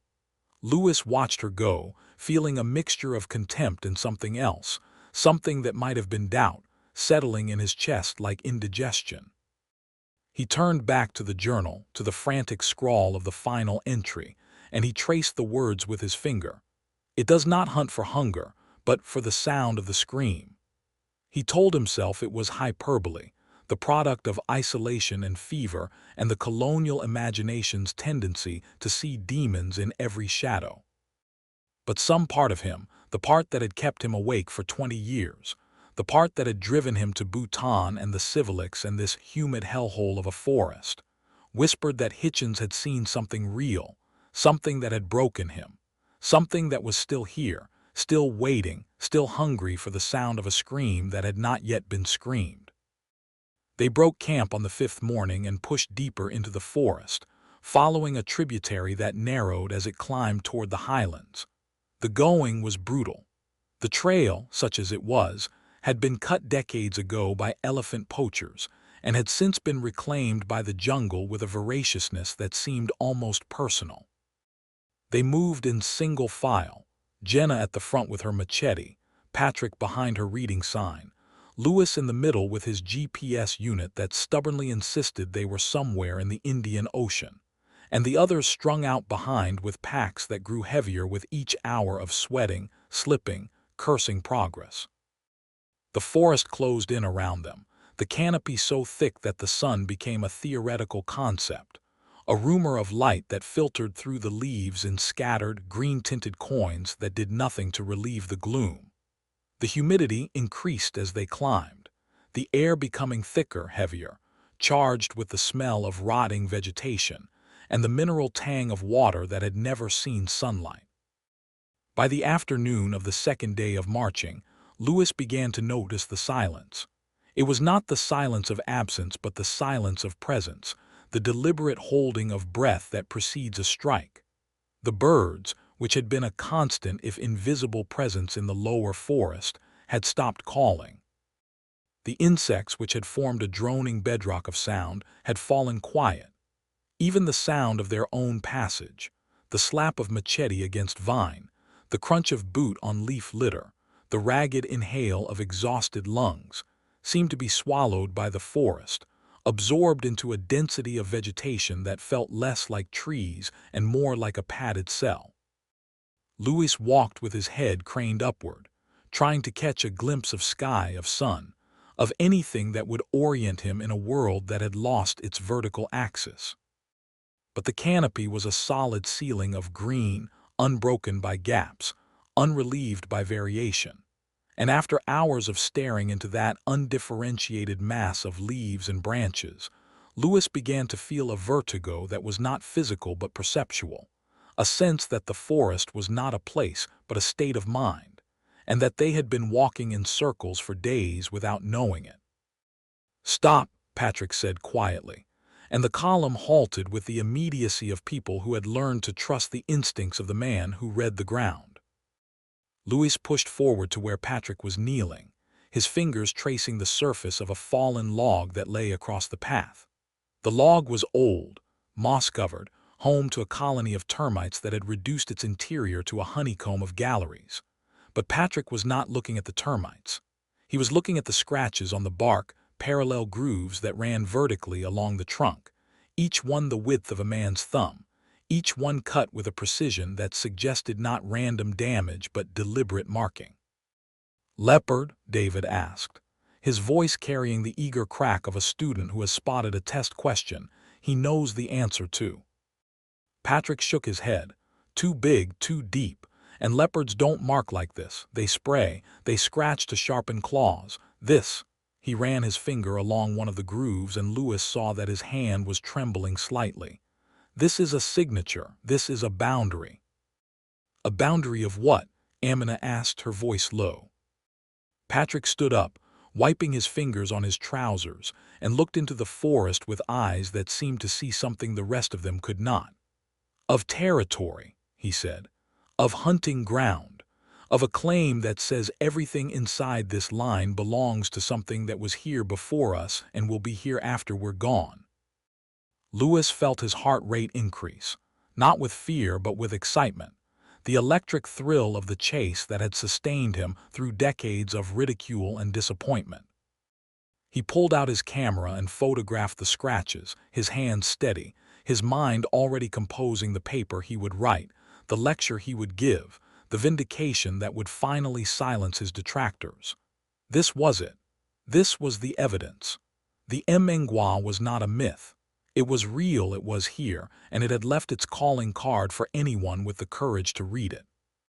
Jenna looked at the scratches and then at Louis, and in her eyes Louis saw something that stopped his excitement cold. It was not doubt. It was not fear. It was recognition. She had seen scratches like these before, or something like them, in some other forest on some other expedition, and she knew what they meant in a way that Louis did not. She knew that boundaries were not just claims of ownership. They were warnings, and warnings in the wilderness were not suggestions. They were final statements, delivered in a language that did not permit appeal. "We camp here," Jenna said, her voice carrying the weight of command that she rarely exercised. "We don't cross that log until morning, and we set a watch, 2 people awake armed all night." "Armed?" David laughed, a sound that was too loud in the compressed silence. "With what? We don't have guns. Marsh didn't authorize firearms." "Then we'll use fire," Jenna said, "and noise, and whatever else we can think of, because whatever made those marks—" She looked at the forest, at the wall of green that seemed to lean closer as she spoke. "Whatever made those marks knows we're here, and it's deciding whether we're trespassing or just visiting." They made camp in a clearing barely large enough for the tents, hacking away the undergrowth with a desperation that spoke of nerves stretched to their limit. The fire was built high, fed with green wood that produced more smoke than flame, and they sat around it in a silence that was not companionable, but was instead the shared apprehension of people who had crossed a threshold they had not seen and could not locate on any map. Louis sat with his back to the fire, facing the darkness beyond the ring of light, his eyes straining to penetrate the gloom, his ears alert for any sound that did not belong to the normal nocturnal symphony of the forest. But there was no symphony. There was only the fire and the breathing of his companions, and the slow, rhythmic pulse of something vast and patient that seemed to emanate from the earth itself, a vibration too low to hear but too present to ignore. Thomas took the first watch, sitting on a fallen log with a machete across his knees and a flashlight that he clicked on and off in a nervous rhythm that made Lewis want to scream. The rest of them retreated to their tents, but sleep was impossible. Lewis lay in his sleeping bag, fully clothed, his hand on the camera that he kept beside him like a talisman, listening to the forest listen to him. He thought of Hitchens, of the district officer sitting by his own fire 90 years ago, writing in his journal with hands that shook with the knowledge of what he had seen. He thought of the final entry, of the words that had drawn him here, and he wondered if Hitchens had heard the same silence, felt the same pulse, known the same apprehension that was not fear of death but fear of something worse than death, fear of being seen, truly seen, by a consciousness that did not recognize human supremacy. Sometime after midnight, Lewis heard Thomas stop humming. The young man's songs had been a constant, almost subliminal presence since they had entered the forest, a thread of human sound that held the darkness at bay.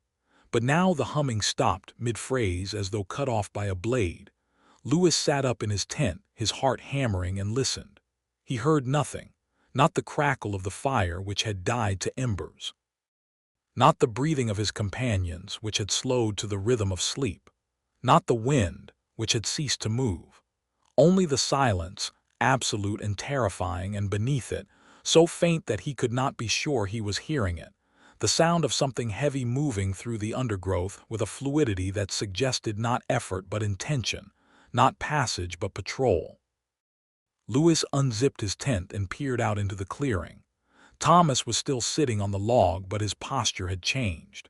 He was no longer relaxed, no longer clicking his flashlight. He was rigid, his back straight, his head turned toward the forest, his machete held in a white-knuckled grip that suggested he had seen something or heard something that had transformed watchfulness into paralysis. Lewis crawled out of the tent, his movements slow, his mind screaming at him to stay inside, to zip the flap, to pretend he had heard nothing. But the scientist in him, the part that had sacrificed everything for this moment, propelled him forward, step by silent step, until he was standing beside Thomas, following the young man's gaze into the darkness beyond the fire. "What is it?" Lewis whispered, his voice barely audible. Thomas did not answer.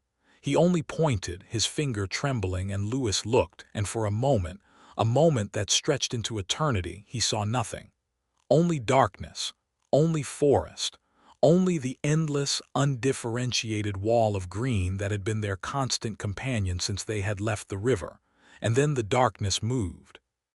Not all of it, but a piece of it, a shape that detached itself from the greater shadow and flowed across the clearing with a grace that was not animal and not human, but was instead a third category entirely, a mode of locomotion that seemed to bend the light around it, to absorb it, to render the thing invisible even as it passed through space that Lewis's eyes could clearly see. It was gray, or perhaps brindled, a color that matched the shadows so perfectly that it was less a color than an absence of color, a negation of contrast that made the eye slide off it like water off oil. It was large. Lewis could tell that much, could sense the mass of it in the way the ground seemed to compress beneath its passage, in the way the air displaced around it in a warm, musky wave that smelled of iron and old blood and something else, something floral and corrupt that reminded Lewis of funeral lilies left too long in a vase. And then it was gone. Not vanished, not retreated, but simply ceased to be present, as though the forest had swallowed it back into itself, had absorbed it into the greater darkness from which it had emerged. Thomas was shaking violently now, his teeth chattering, his eyes wide and blank, and Lewis realized that the young man was in shock, that he had seen something his mind could not process, could not categorize, could not fit into any taxonomy of the known world. "What did you see?" Lewis asked, gripping Thomas's shoulders, shaking him slightly. "Tell me, what did you see?" Thomas looked at him, and his eyes focused slowly, reluctantly, as though dragging themselves back from a great distance. "I didn't see anything," he whispered. "I didn't see anything, Dr. Ortega. I just felt it. I felt it looking at me. And it wasn't hungry, it was," he swallowed, his throat working. "It was curious, like a child looking at a bug, like it was deciding whether to step on me or let me crawl away. Louis felt a chill that had nothing to do with the night air. He released Thomas and turned back to the forest, his camera forgotten in his tent, his scientific objectivity crumbling like wet paper. He had felt it too, in the moment before the shape had vanished. He had felt the attention of the thing, the focused, deliberate scrutiny of an intelligence that was not human but was not mindless either. And he had understood in that instant that Hitchens had been wrong. The Mngwa did not hunt for the sound of the scream. It hunted for something else, something that could not be expressed in the vocabulary of colonial journals or scientific papers. It hunted for the moment of recognition, for the instant when a human being looked into the darkness and understood, truly understood, that they were not the dominant species in this place, that they were not even the most dangerous, that they were simply meat that had learned to walk upright and had forgotten the terms of the ancient contract that governed their existence. Louis did not sleep for the rest of the night. He sat by the fire, feeding it with green wood until the smoke rose in a column that stung his eyes and coated his throat, and he watched the darkness with an intensity that was not vigilance, but was instead the paralysis of prey.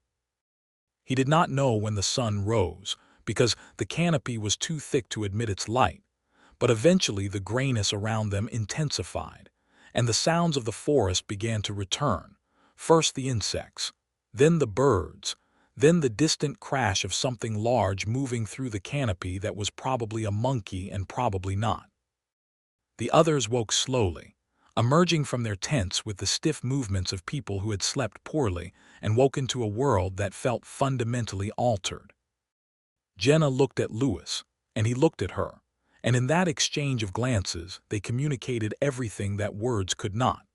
The knowledge that they had crossed a line, that the expedition was no longer a scientific venture but a survival exercise, that the thing they had come to find had found them first and was now simply waiting for the right moment to close the distance.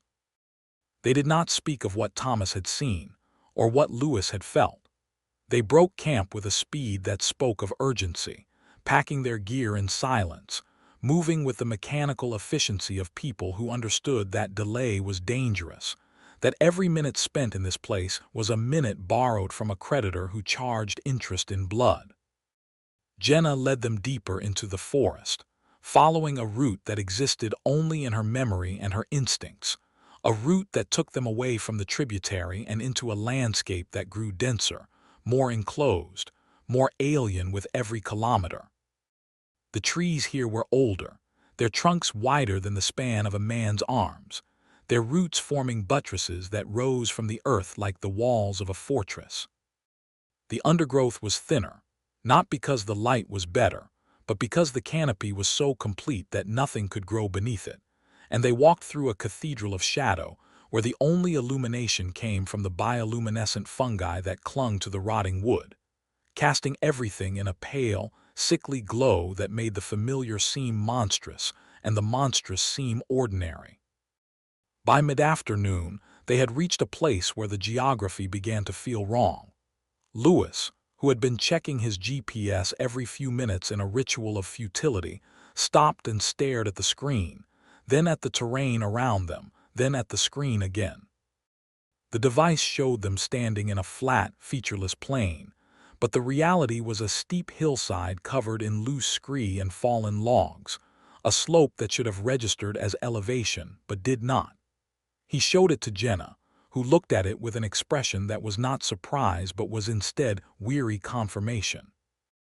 "The forest does this," she said. "In places where the iron content in the soil is high, where the magnetic fields are distorted, the instruments lie, the maps lie. The only thing that doesn't lie is the ground beneath your feet."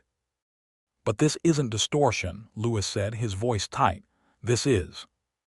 "Wrong," Jenna finished for him. "Yes, I know, I've felt it since yesterday. The sun sets by 2 in the afternoon here. The canopy is too thick. And the trails," she gestured at a path that seemed to lead uphill but whose grade, when Louis studied it, seemed to descend. "The trails don't go where they should." "What are you saying?" David asked, his voice carrying the edge of panic that Lewis had been suppressing. "Are you saying we're lost?" "I'm saying the forest is holding us," Jenna said quietly. "I'm saying we need to turn back. Now, today, before we go somewhere we can't return from."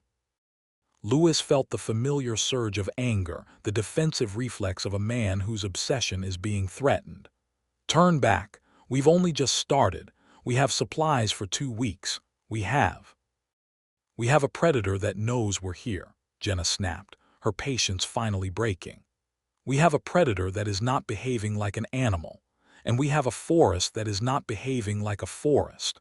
I don't know what you believe, Lewis, but I know what I believe, and I believe that some places are not meant to be entered and some things are not meant to be seen, and if we keep walking in this direction, we are going to find both." They stood in the green gloom, 6 people in a clearing that was not a clearing, surrounded by a forest that was not a forest, and Lewis felt the weight of the decision settle on him like a physical force. He could turn back. He could admit that Jenna was right, that the risk was too great, that the discovery was not worth the price of their lives. He could return to the coast with nothing but stories and scratches on a log, and he could spend the rest of his career as a disgraced curiosity, a cautionary tale told to graduate students about the dangers of chasing ghosts. Or he could press on. He could follow the trail, the wrong trail, the impossible trail, into the heart of the darkness, and he could find what Hitchens had found, and he could name it, and he could be the man who proved that the Mngwa was real.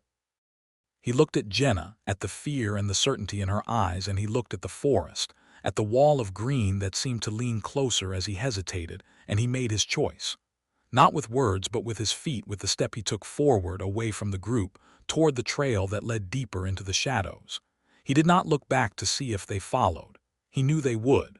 They had no choice. The forest had already closed the path behind them, and the only way out was through. The path that was not a path led them deeper into a forest that was not a forest.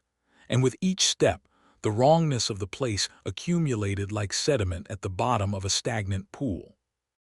Lewis walked at the front now, having asserted his leadership through the simple, aggressive mechanism of moving faster than the others could comfortably follow, and he felt the terrain shifting beneath his feet in ways that his scientific mind could not reconcile with the laws of geography. They were climbing, or they were descending. They were moving north, or they were circling back upon their own trail.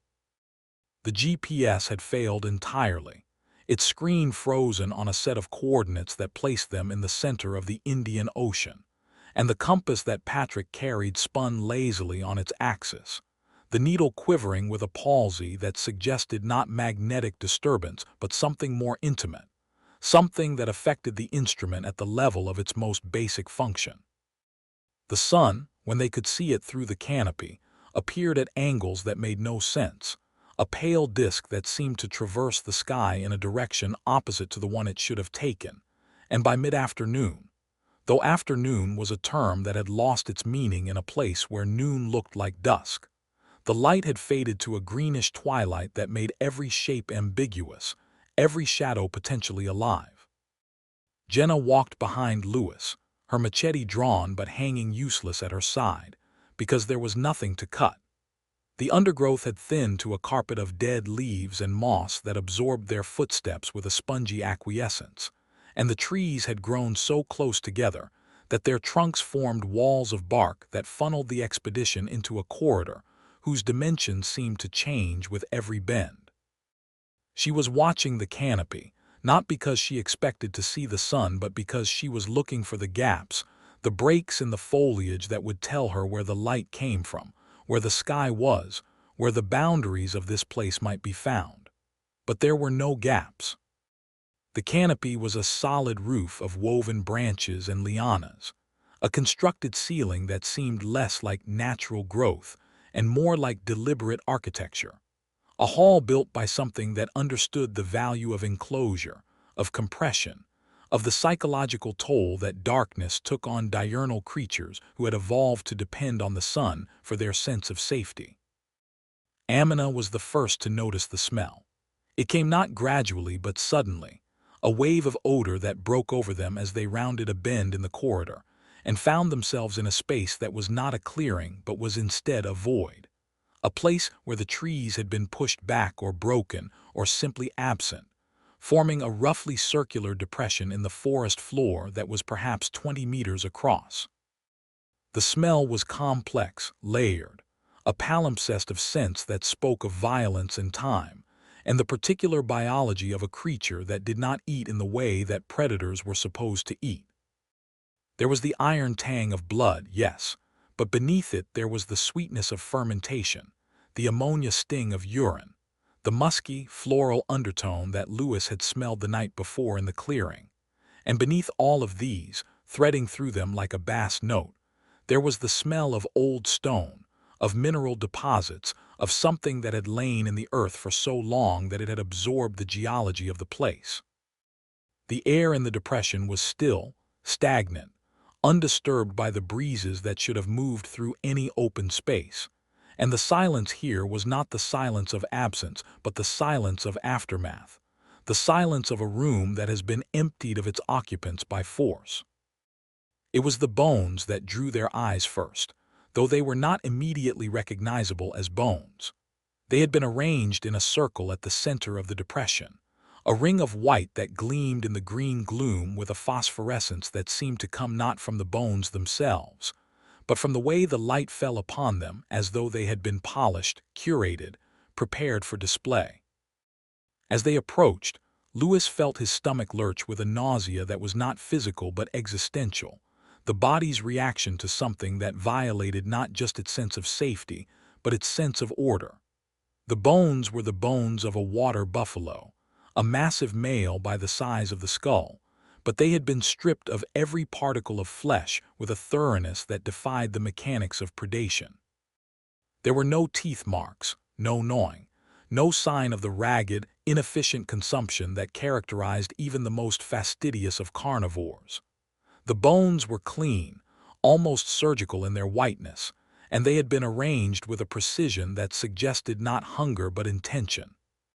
The skull sat at the top of the circle, facing east, its empty sockets turned toward a direction that had no significance that any of them could determine.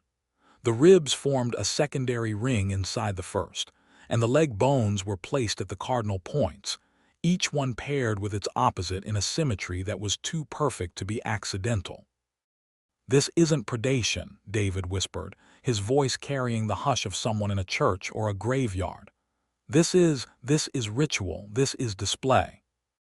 "Predators cache food," Lewis said, but his voice lacked conviction, the words emerging as though read from a script he did not believe. "Leopards drag kills into trees, hyenas." "This isn't cached," Jenna interrupted, her voice flat, stripped of the inflection she usually employed to manage group dynamics. "This isn't eaten. Look at the skull, Lewis. Look at the leg bones. Nothing has gnawed them. Nothing has cracked them for marrow. They've been cleaned, they've been prepared, and they've been arranged." She walked to the edge of the circle, her boots crunching on something that was not leaf litter, and knelt down. She reached into the debris and came up with a handful of gray, coarse hair, the same color as the shadow that had moved through their camp 2 nights before. The strands were stiff, wiry, each one thicker than a human hair by a factor of 3, and they clung to her fingers with an oily persistence that suggested not normal shedding but deliberate placement, like a signature on a painting, like a calling card left at the scene of a crime. "Markers," Patrick said from the edge of the depression, his voice carrying a distance that suggested he had retreated as far as he could without actually leaving. "It's marking its territory, not with urine, not with scent glands, with this, with the remains. It's telling us that this is its place and that it can do this, and that we are allowed to be here only until it decides we're not." "Allowed," Amina repeated, and there was a note of hysteria in her voice that she was fighting to suppress.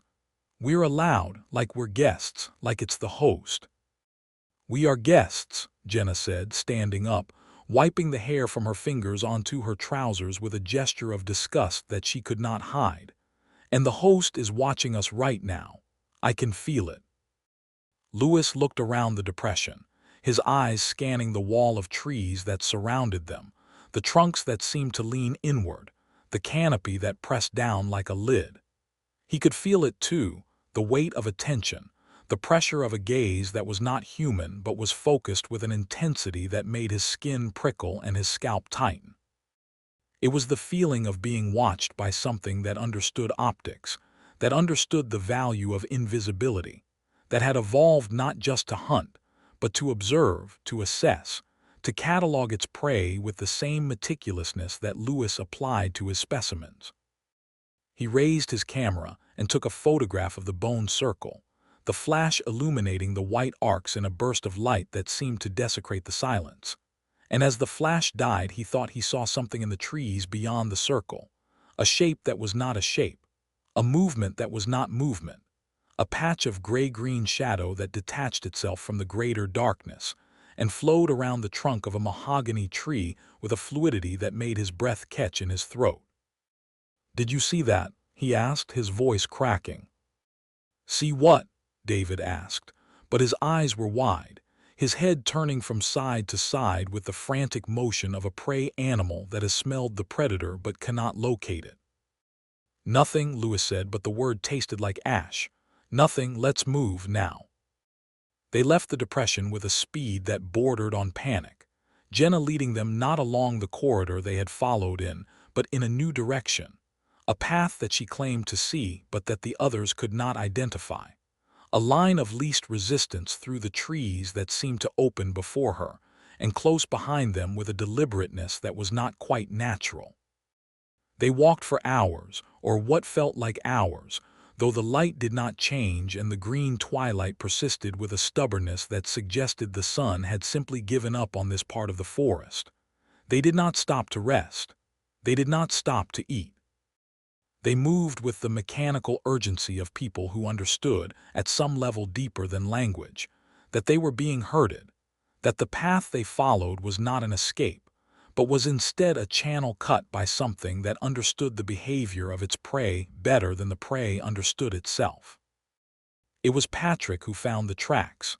He had dropped behind the group, moving with a silence that was his signature, his eyes on the ground, reading the signs that the forest wrote in its own language of bent grass and disturbed leaf litter.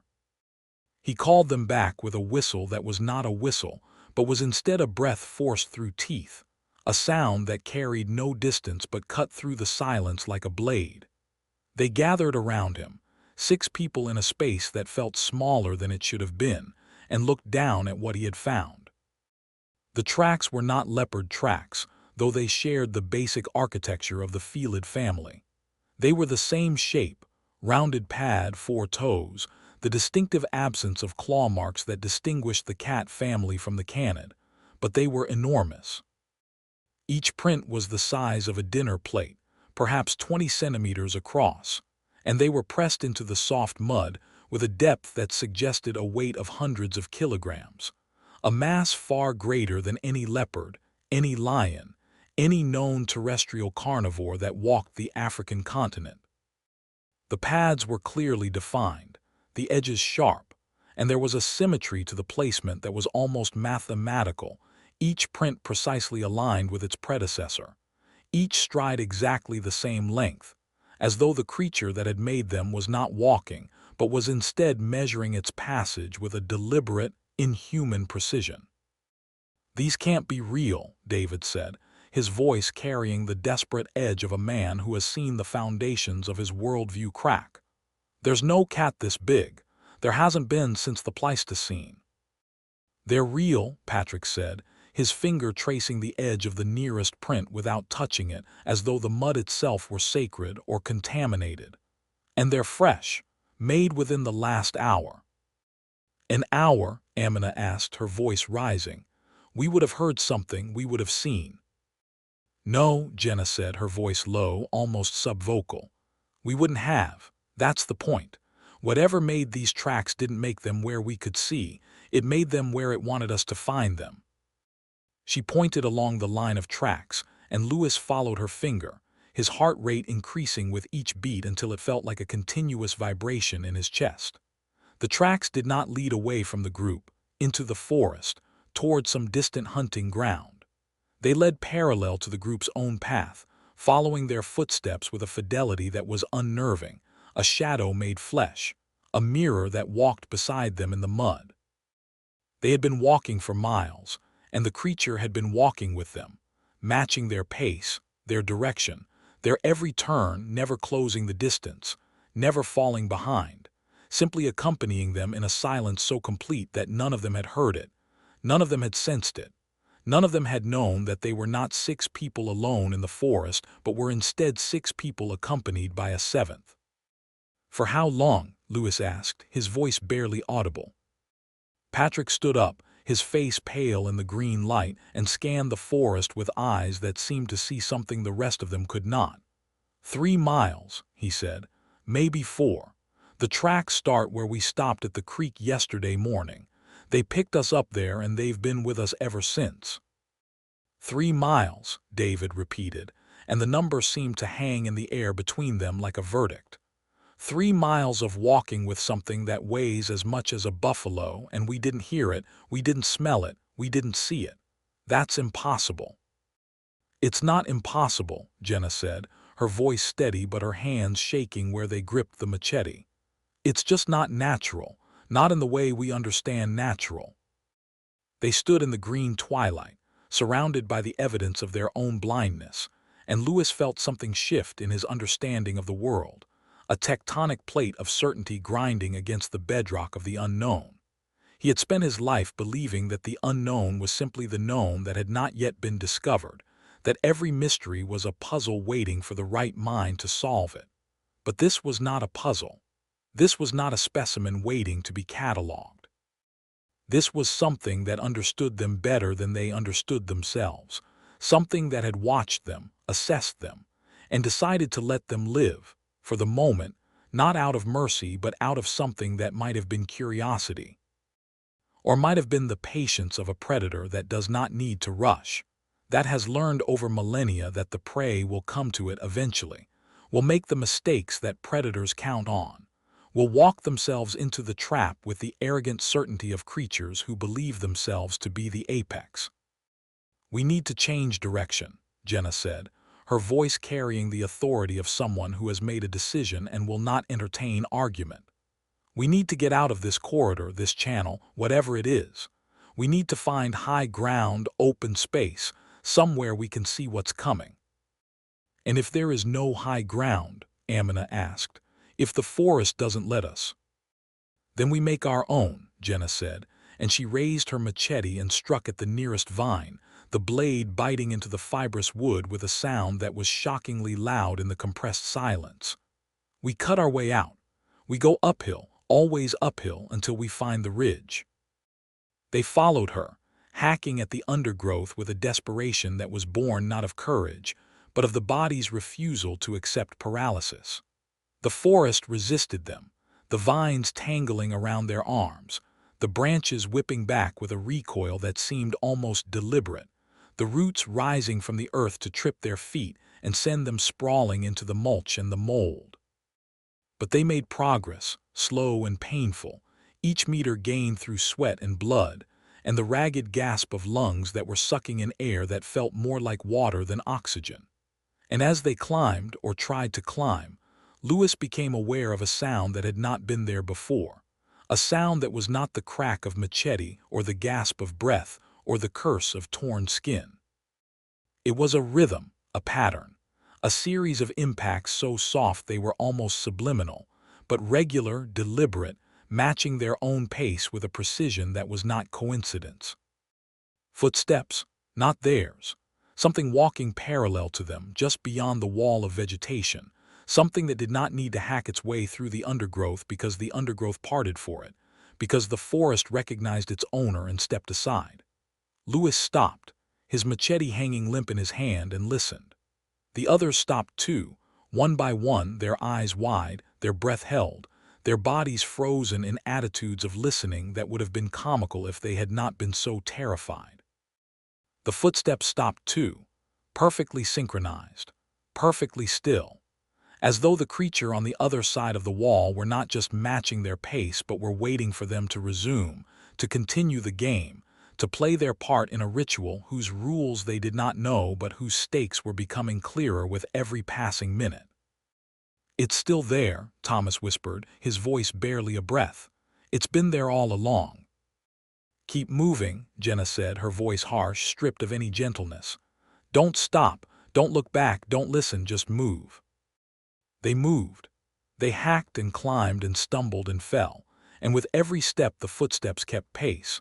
A shadow made audible, a presence that was not quite touching them but was close enough that Lewis could feel the displacement of air, the warmth of a body larger than any he had ever encountered, the particular smell of iron and lilies that seemed to seep through the vegetation like a gas.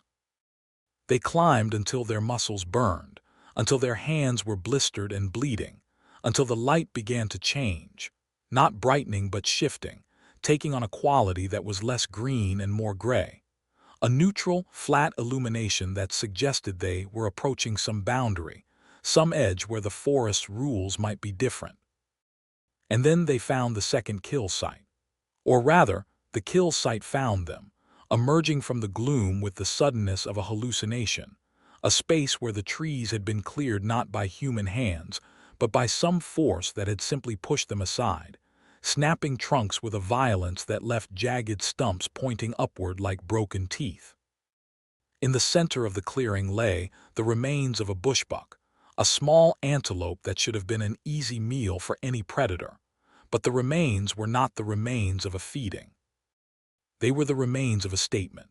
The body had been torn apart, not eaten but distributed, the legs placed at the four corners of the clearing, the head mounted on a stump, the torso. What remained of it hung from a branch at chest height where the passing eye could not avoid it. And on the trunk of the nearest tree at eye level was a tuft of gray, brindled fur, snagged on a thorn with a care that suggested not accident but advertisement, not shedding but display. "It's showing us," Patrick said, his voice hollow. "It's showing us what it can do." "Or what it will do," Jenna corrected, and there was a note in her voice that Lewis had never heard before, a register of fear that was not panic but was instead something colder, more terminal. "To us, if we don't get out of here." They did not stop at the second kill site. They did not photograph it, did not examine it, did not speak of it. They walked around it in a wide arc, their eyes averted from the hanging torso, their nostrils burning with the smell of opened intestines and the sweet, cloying scent of the creature's passage. And as they passed the tree with the snagged fur, Lewis felt something brush against his shoulder, something light and dry that might have been a leaf or might have been a claw withdrawn at the last second, and he flinched away with a violence that sent him stumbling into a tangle of vines. No one laughed. No one offered a hand. They simply kept walking, their faces set in masks of endurance, their minds retreating into the small, bright rooms of memory where the forest could not follow, where the footsteps could not reach. The gray light persisted, neither day nor night but some intermediate state that seemed to be the forest's default condition, and they walked until they could walk no more, until their legs were trembling with exhaustion, and their minds were fogged with sleep deprivation, and the particular disorientation that comes from prolonged exposure to an environment that refuses to provide the cues that the brain uses to construct reality. They made camp in a space that was not a clearing, but was simply a place where the trees had not yet reclaimed the ground, a brief interruption in the forest's hegemony that offered no protection and no comfort. They built a fire from the driest wood they could find, a fire that smoked and sputtered and produced more darkness than light, and they sat around it in a circle that was smaller than it needed to be, their shoulders touching, their eyes scanning the shadows beyond the flames with a vigilance that was not voluntary but reflexive, the body's recognition that it was prey and that the night was long. Lewis sat with his back to a tree, his knees drawn up, his arms wrapped around his shins, and he listened to the footsteps that were no longer parallel but were now circling, moving around the camp in a slow, deliberate orbit that matched no animal behavior he had ever studied. Predators did not circle prey for hours. They stalked, they waited, they struck when the moment was optimal. This was different. This was the behavior of something that was not hunting but was instead establishing a perimeter, tightening a noose, allowing the prey to feel the constriction before the final squeeze. He could hear it in the wet leaves, in the soft compression of moss, in the occasional crack of a twig that was too loud to be accidental, too deliberate to be natural. The creature was letting them know it was there. It was letting them know that the game had changed, that the rules they thought they understood were no longer in effect, that they were no longer explorers but were instead livestock waiting for the slaughter. "Tomorrow," Jenna said, her voice carrying across the fire with a clarity that suggested she was speaking not to inform but to command, to assert a reality that the forest had not yet managed to destroy. "We find the ridge. We follow the watershed. We get out of this valley." "And if the valley doesn't let us?" Thomas asked, his voice small, almost childlike. "Then we make it let us," Jenna said. "We burn our way out if we have to. We cut our way out. We don't stop. We don't rest. We don't sleep until we're clear." No one argued. No one pointed out the impossibility of what she was suggesting, the physical limits of human endurance, the madness of trying to fight a forest that had already demonstrated its indifference to their needs. They simply nodded, one by one, and settled into positions of uncomfortable rest, their bodies arranged in a starburst around the fire, their heads pointing outward, their ears tuned to the darkness, their dreams, when they came, filled with the sound of footsteps and the smell of lilies and the gray, brindled shape of something that walked on dinner plate paws and left the bones of its kills arranged in circles that had no meaning except the meaning of terror itself. Louis did not sleep. He sat with his eyes open, watching the fire die, watching the embers glow and fade, watching the darkness creep closer with each passing minute until it pressed against the circle of light like a living thing, hungry and patient, and absolutely certain of its eventual victory. And in the hours before dawn, or what passed for dawn in a place where dawn had ceased to be a meaningful concept, he heard a sound that was not a footstep, not a breath, not any of the thousand natural noises of the forest. It was a voice, or something like a vibration in the air that bypassed the ear and spoke directly to the nerves, to the spine, to the ancient reptilian core of the brain that understood predator and prey long before language had evolved to describe them. "I see you," the voice said, though it did not say it in words. It said it in the language of pressure and absence, in the grammar of shadow and the syntax of silence. "I see you, little scientist. I see your hunger. And I am hungry too, but not for meat, for the sound. For the scream. For the moment when you understand that you are not the apex, you are not the observer, you are not the name giver. You are the named. You are the observed. You are the meat that learned to scream, and I have been waiting so long to hear you." Louis pressed his hands against his ears, but the voice was not in his ears. It was in his bones, in his blood, in the spaces between his thoughts. He rocked back and forth, his eyes squeezed shut, his mouth open in a silent scream that produced no sound because the sound had been promised to something else, something that did not hunt for hunger but for the sound of the scream, and he understood, finally, terribly, what Hitchens had meant, what the journal had been trying to convey in its frantic, smeared scrawl. The Mngwa was not an animal. It was not a spirit. It was a force, a principle, a law of the forest made flesh, and its food was not flesh but was instead the particular vibration of terror that human beings produced when they realized, truly realized, that they were nothing but meat in a world of teeth. The fire died. The darkness closed in, and somewhere in the forest, beyond the wall of trees, beyond the reach of light, something gray and brindled and patient settled down to wait for the morning, for the next step, for the next mistake, for the sound that it had been promised and would not be denied. Morning, if it could be called morning, arrived not with light but with a shift in the quality of darkness, a subtle alteration in the density of the gloom that suggested the sun had risen somewhere above the canopy without managing to penetrate it.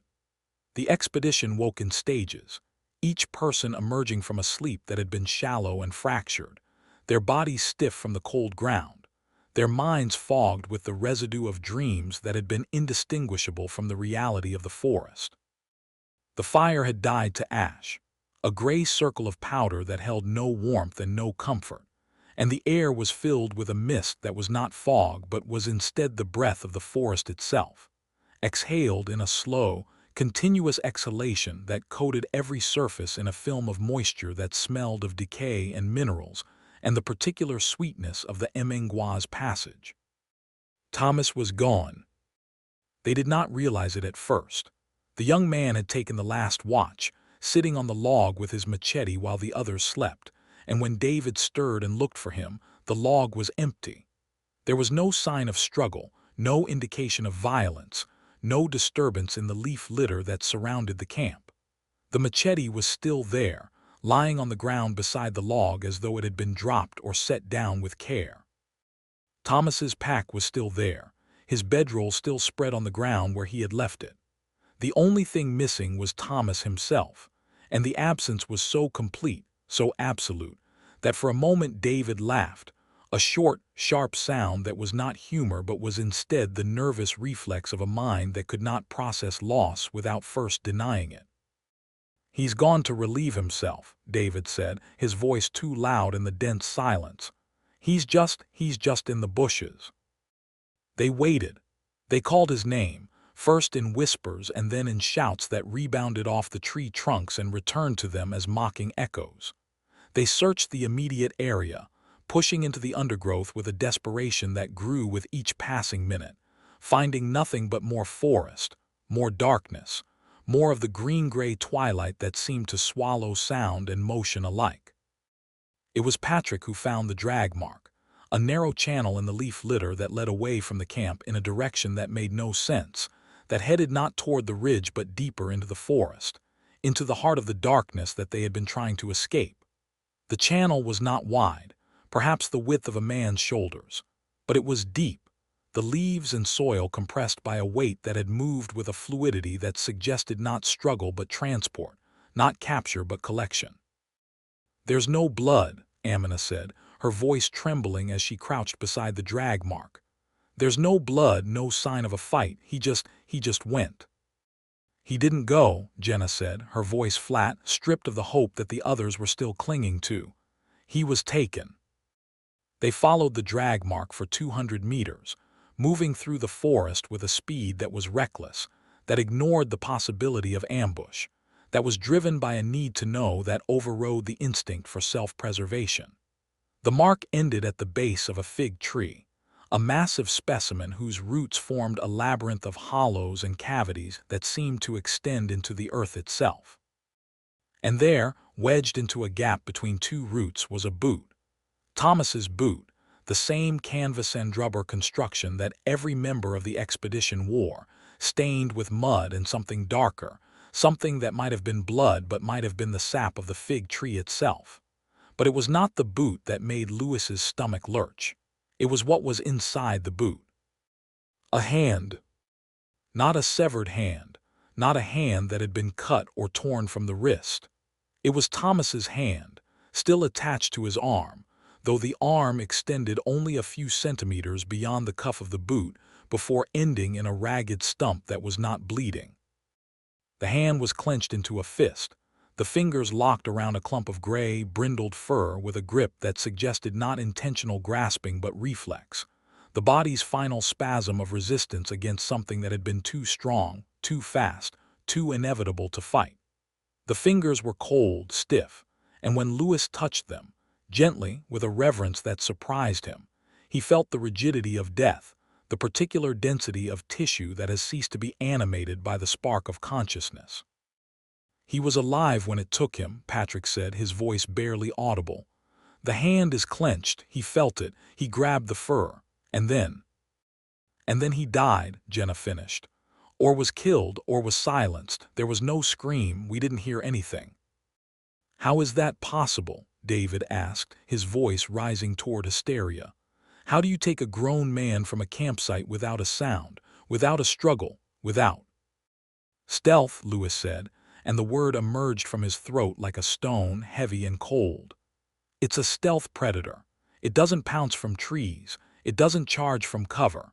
It blends into the shadows and it moves so slowly, so quietly, that you don't know it's there until it's touching you. He looked around the forest, at the gray-green shadows that seemed to shift and breathe with the mist, and he understood with a clarity that was almost religious what they were facing. The Mngwa was not a lion, not a leopard, not any predator that relied on speed or strength or the ambush from above. It was a creature that had evolved to hunt in this particular forest, in this particular light, in this particular spectrum of gray and green that rendered it invisible to eyes that had evolved for the savanna, for the open plain, for the bright, honest light of day. It moved on the forest floor, not in the canopy. It matched its coloration to the shadows so perfectly that the eye slid over it, that the brain edited it out of the visual field, that the conscious mind never registered its presence even when the unconscious was screaming in terror. It was not invisible. It was unseeable, and that was a difference that Lewis understood now with a depth that made his knees weak. "We need to go," Amina said, her voice high and thin. "We need to go now, we need to run, we need to." "Running is what it wants," Jenna interrupted, her voice carrying the authority of someone who had thought past the panic. "Running triggers the chase response. We move slowly, we move together, we don't separate, and we don't stop." They left the boot and the hand where they lay, wedged in the roots of the fig tree, a marker more terrible than any bone circle. They moved in a tight cluster, Jenna at the front, Patrick at the rear, the others sandwiched between them with a closeness that would have been uncomfortable in any other context, but that now felt like the only possible defense against a predator that struck from the edge of perception. They did not speak. They did not look around. They kept their eyes on the ground, on the path, on the feet of the person in front of them, because to look into the shadows was to invite the shadows to look back, and they had learned, in the space of a single night, that the gaze of the Mngwa was not something that could be endured. They walked for an hour, maybe two, the forest maintaining its perpetual twilight around them, the air growing thicker, the silence more absolute. And then Lewis stopped. He had been thinking, his mind turning over the problem with the desperate ingenuity of a man who has nothing left but his intellect, and he had reached a conclusion that was either brilliant or suicidal, and he could not tell the difference. "We can't outwalk it," he said, turning to face the group, his eyes bright with the fever of obsession that had brought him here in that wood. He was beginning to understand, keep him here forever. "We can't outrun it. We can't hide from it, but we can lure it. We can trap it." "Trap it?" Jenna stared at him, her expression a mixture of disbelief and anger. "Lewis, you saw what it did to Thomas. You saw the boot. You saw." "I saw a predator that behaves according to rules," Lewis interrupted, his voice gaining strength as he spoke, the familiar cadence of a lecturer who has found his thread. "It marks territory, it stalks prey, it collects kills. These are behaviors, Jenna. These are patterns, and patterns can be exploited." He pulled a small vial from his pack, a glass container sealed with a rubber stopper, and held it up to the light. Inside was a dark, viscous fluid that swirled with an iridescent sheen when he shook it. "Carrion extract," he said. "I synthesized it in the lab before we left.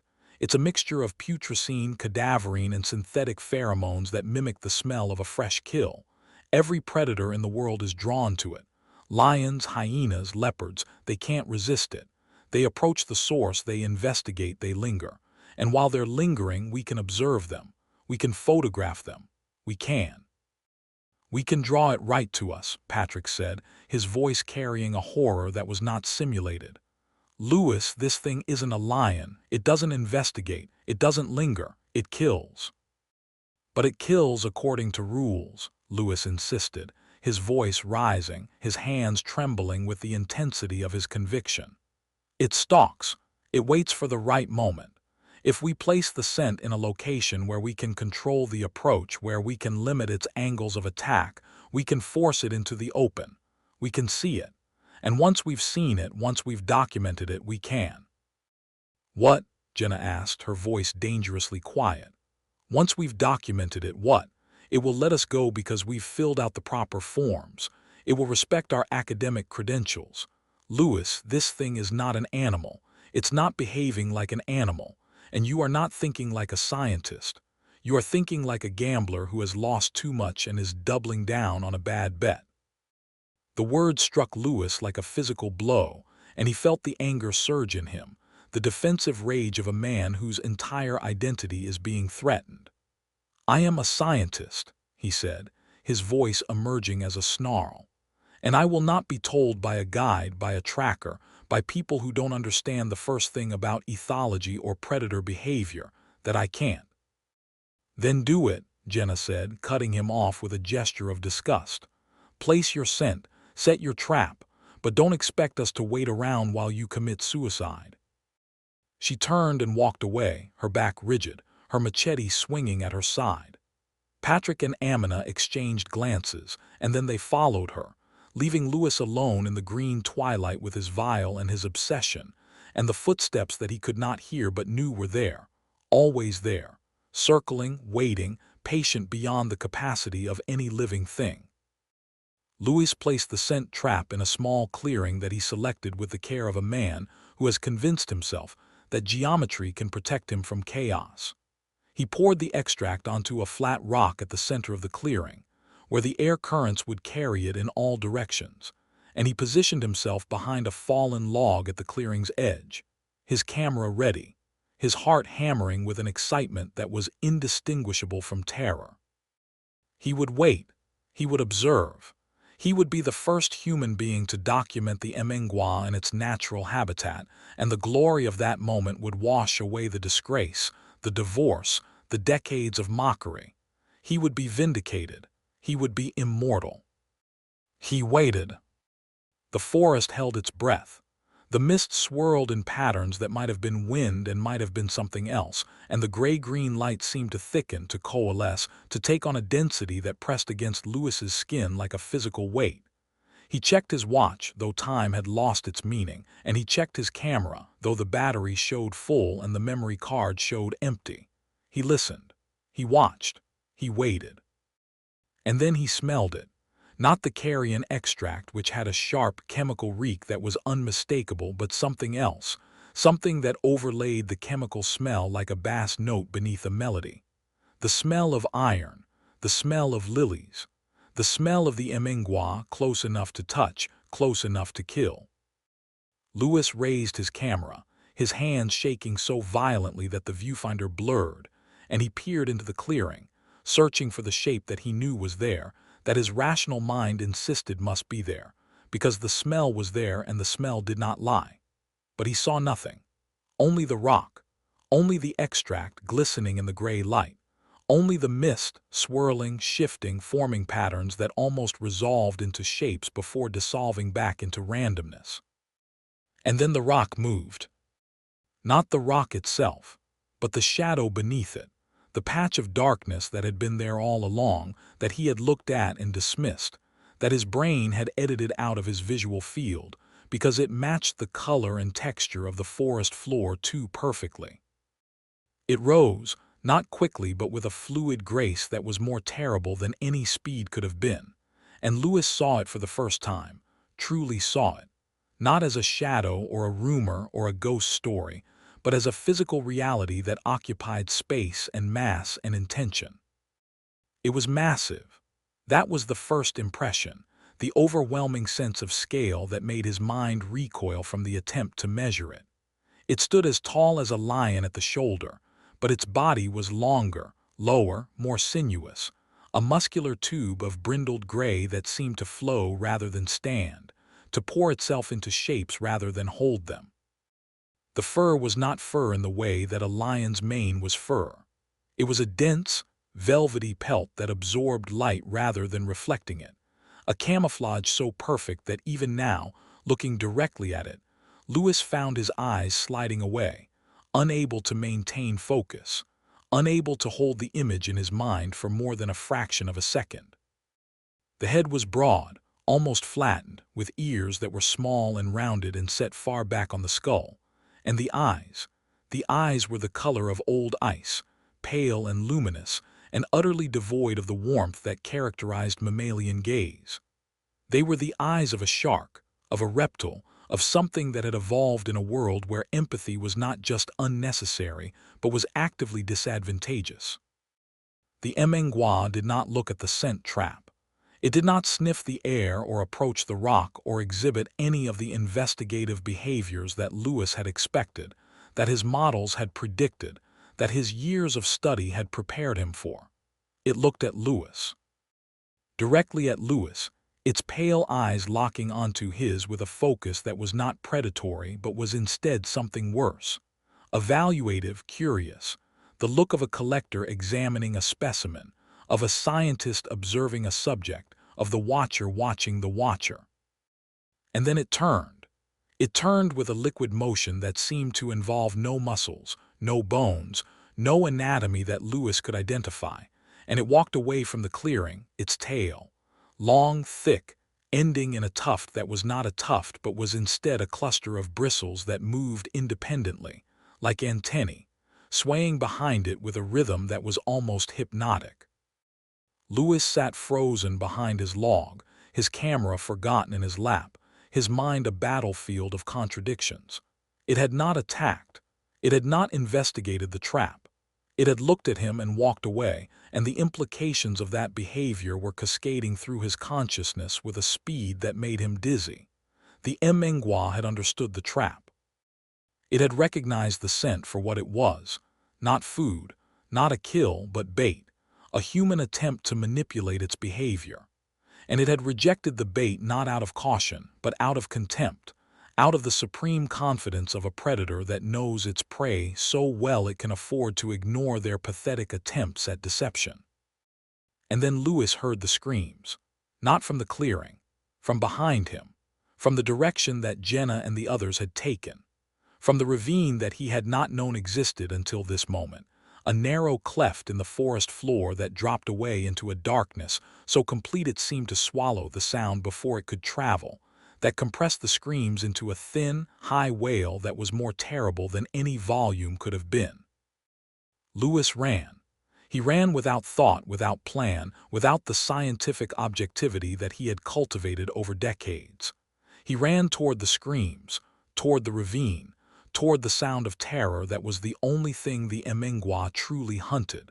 And as he ran, he understood with a clarity that was almost religious that he had been wrong about everything. The Mngwa had not rejected the bait. It had used it.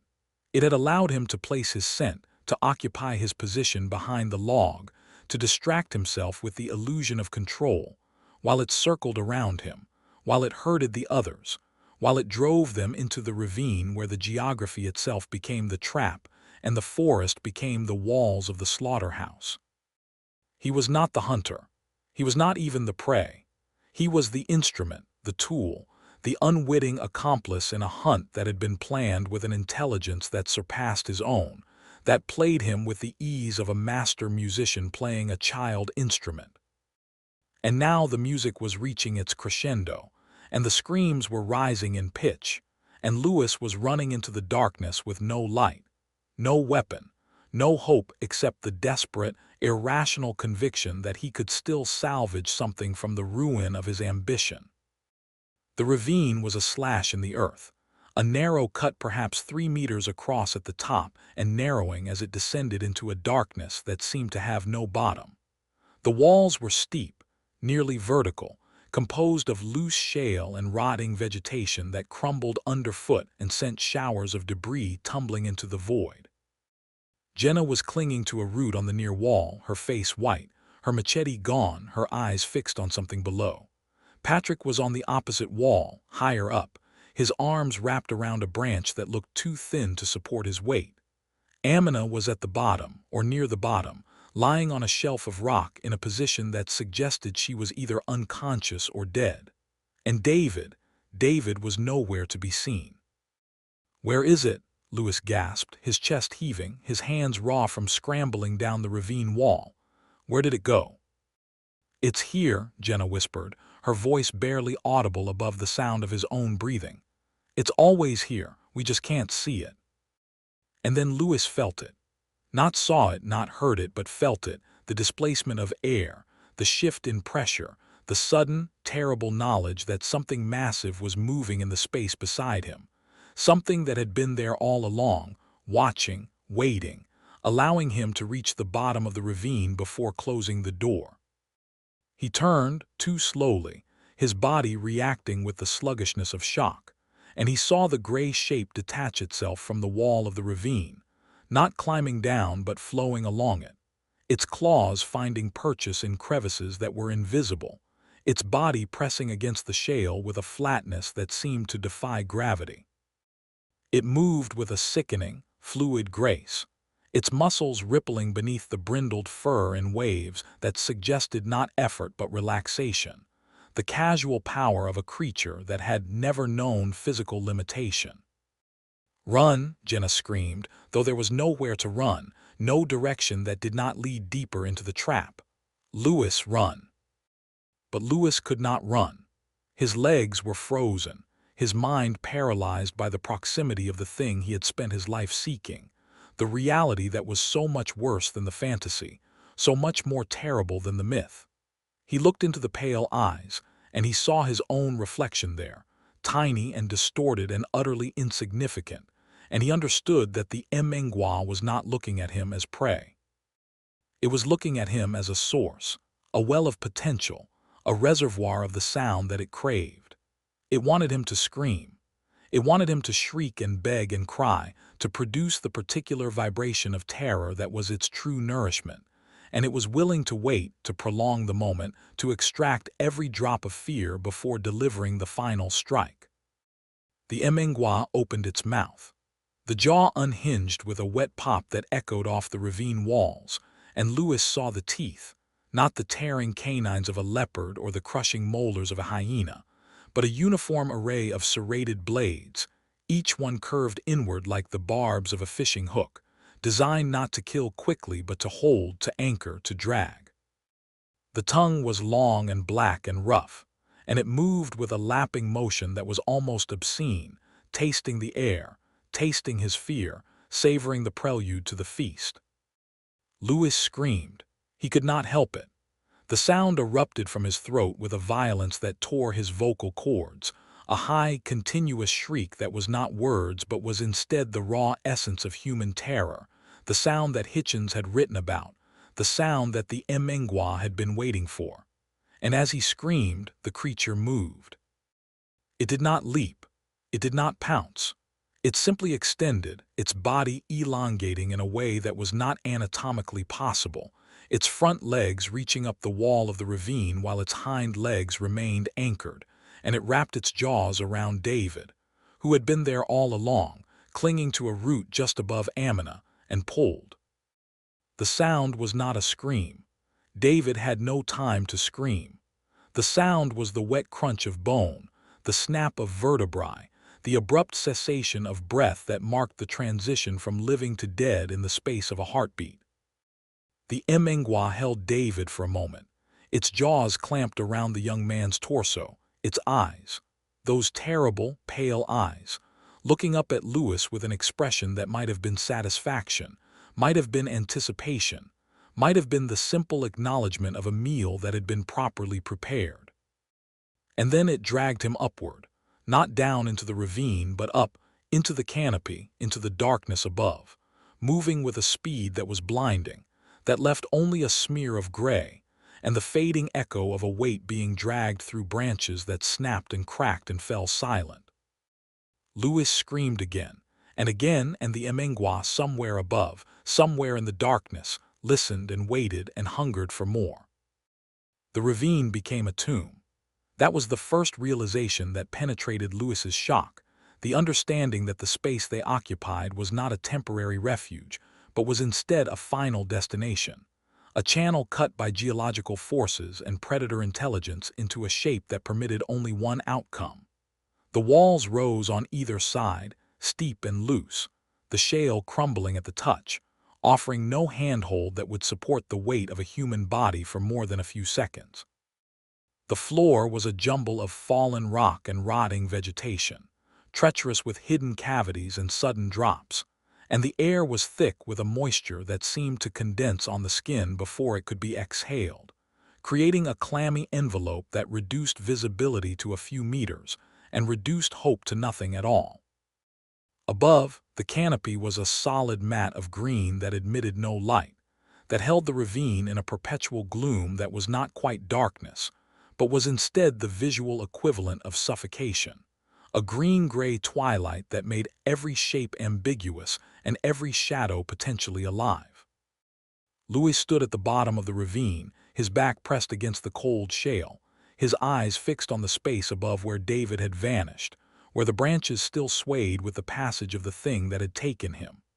The screams had stopped, not gradually but abruptly, as though a switch had been thrown, and the silence that followed was worse than any sound could have been. It was the silence of consumption, of completion, of a process that had reached its inevitable end. And in that silence, Louis felt the weight of his own responsibility pressing down on him with a physical force that made his knees buckle and his stomach heave. He had brought them here. He had ignored the warnings, dismissed the fear, pursued his obsession with a blindness that had cost Thomas his life, cost David his life, and would cost the rest of them theirs unless he could find a way to undo what he had done.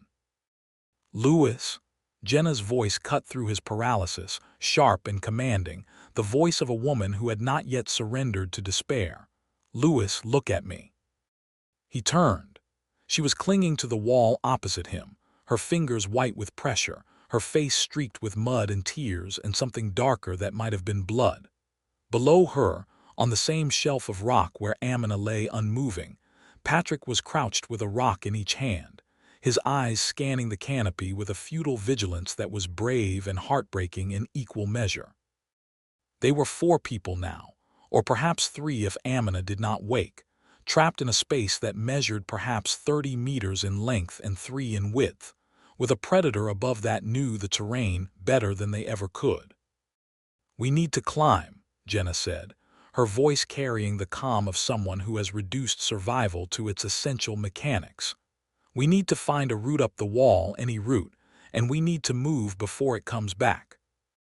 "It won't let us climb," Louis said, his voice emerging as a croak, the words tasting of ash and bile. "It herded us here. This is its trap. It knows every handhold, every ledge, every escape route. If we try to climb, it will be waiting." "Then we don't climb where it expects," Jenna said. "We find a weak point in the wall, we trigger a collapse, we bury it." Louis looked at the shale above them, at the layers of sedimentary rock that had been deposited over millennia and were now held together by nothing more than friction and gravity. She was right. The walls were unstable, held in place by roots that were rotting, by pressure that was precarious, by a balance that could be tipped with the right application of force. A landslide, a rockfall, not to kill the Mngwa, nothing as mundane as falling stone could kill something that moved like shadow, but to block its path, to pin it temporarily, to create a window of escape that might be measured in seconds, but that might be enough. "The east wall," Patrick said, his voice low, his eyes still scanning the canopy. "There's a fault line. I saw it when we came down. A crack running vertically, maybe 2 meters from the top. If we can break the root system at the base, the whole section might go." "Might," Louis repeated, the word tasting like despair. "Might is all we have," Jenna said. "Amina, can she move?" Patrick looked down at the botanist, his face twisting with grief that he did not have time to process. "She's breathing, but she's unconscious. I don't know if she fell or if—" He stopped, unable to finish the sentence, unable to voice the possibility that the Mngwa had struck silently, had dragged her or thrown her or simply appeared beside her with a speed that defied reaction. "We carry her," Jenna said. "Or we don't carry her and we all die anyway. Louis, help Patrick, find the weak point. I'll cover from below." They moved with the desperate efficiency of people who have accepted that their lives are measured in minutes, perhaps in seconds. Louis and Patrick scrambled along the base of the east wall, their fingers probing the shale, their eyes searching for the fault line that Patrick had seen. The rock was cold and wet, covered in a slime of algae and mold that made every surface treacherous, and their fingers slipped and bled and slipped again as they searched for purchase.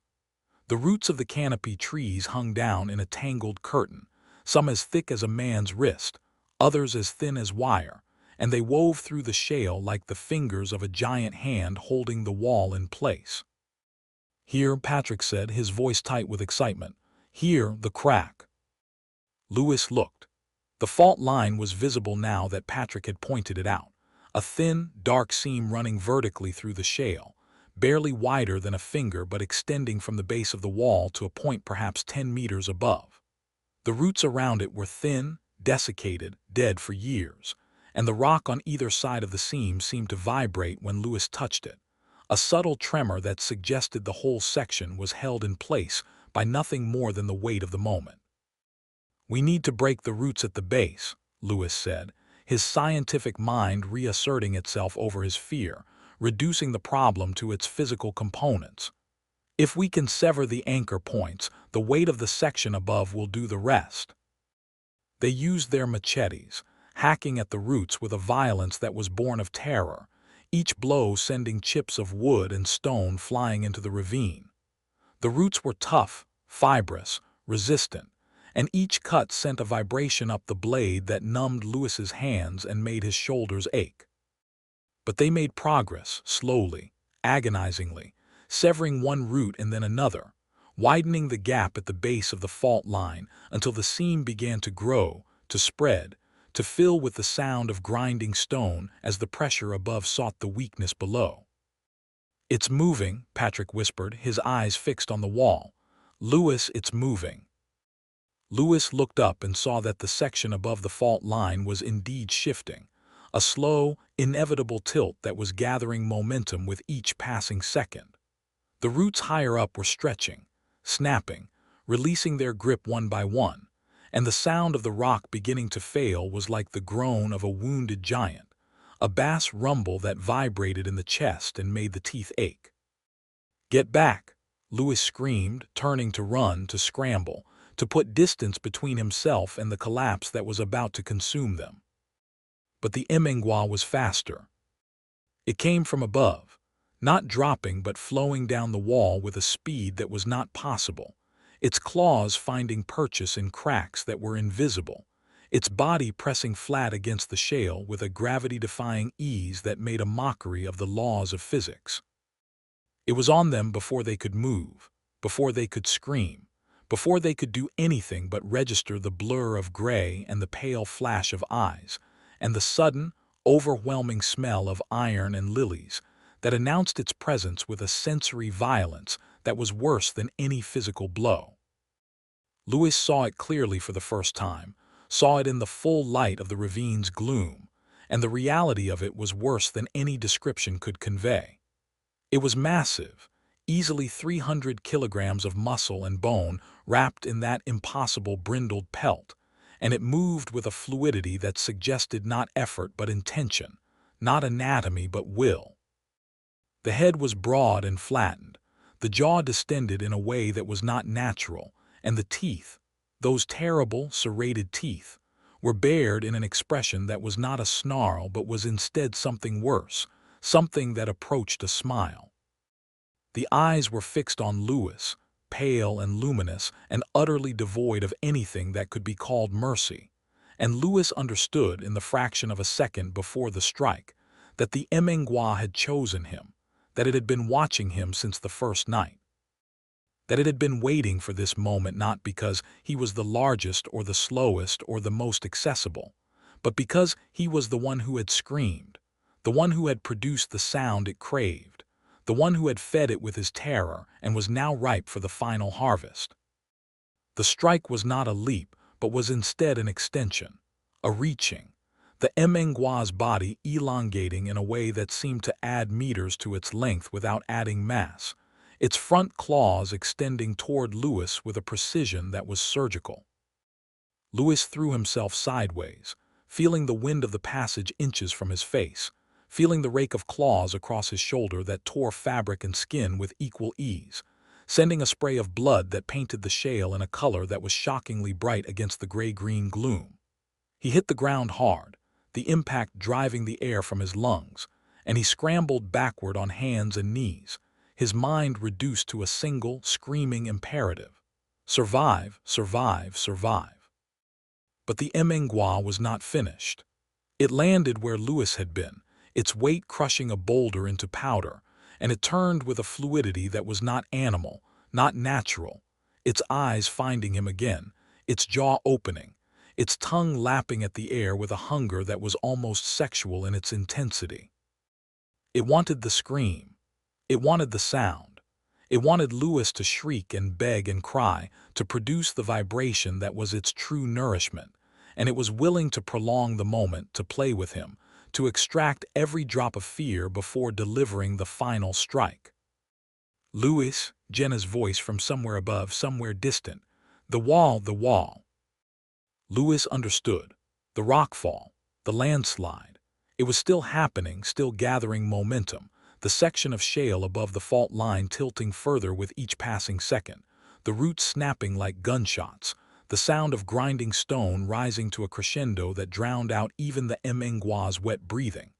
If he could draw the creature beneath the fault line, if he could position it where the falling rock would strike, he might create enough of a barrier to allow the others to escape.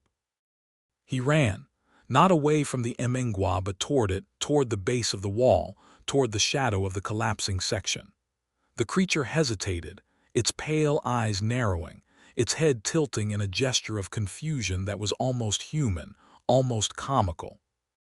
It had not expected this. Prey did not run toward the predator. Prey did not offer itself. Prey screamed and fled and produced the sounds that the Mngwa fed upon, and Lewis's behavior was wrong, was broken, was not what the creature had been promised.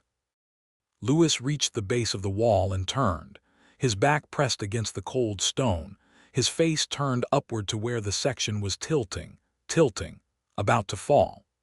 The Mngwa followed, its confusion lasting only a fraction of a second before its hunger reasserted itself, its instinct overriding its curiosity, its body flowing toward him with a speed that was blinding. Lewis closed his eyes. He did not scream. He refused to give it the sound, refused to feed it, refused to be the source of the vibration that it craved. He waited for the impact, for the teeth, for the darkness. And then the world fell.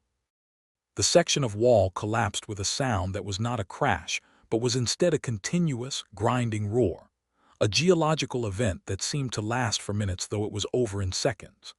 Tons of shale and mud and rotting vegetation cascaded down, filling the ravine with a cloud of dust that choked the lungs and blinded the eyes, burying everything in its path beneath a blanket of stone that was 5 meters deep in places.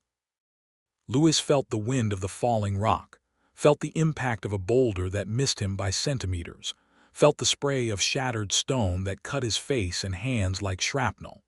And he felt the Mngwa, felt its body pressing against him in the instant before the rock fell, felt the heat of its breath, the rake of its claws, the terrible, intimate weight of a predator that had finally closed the distance.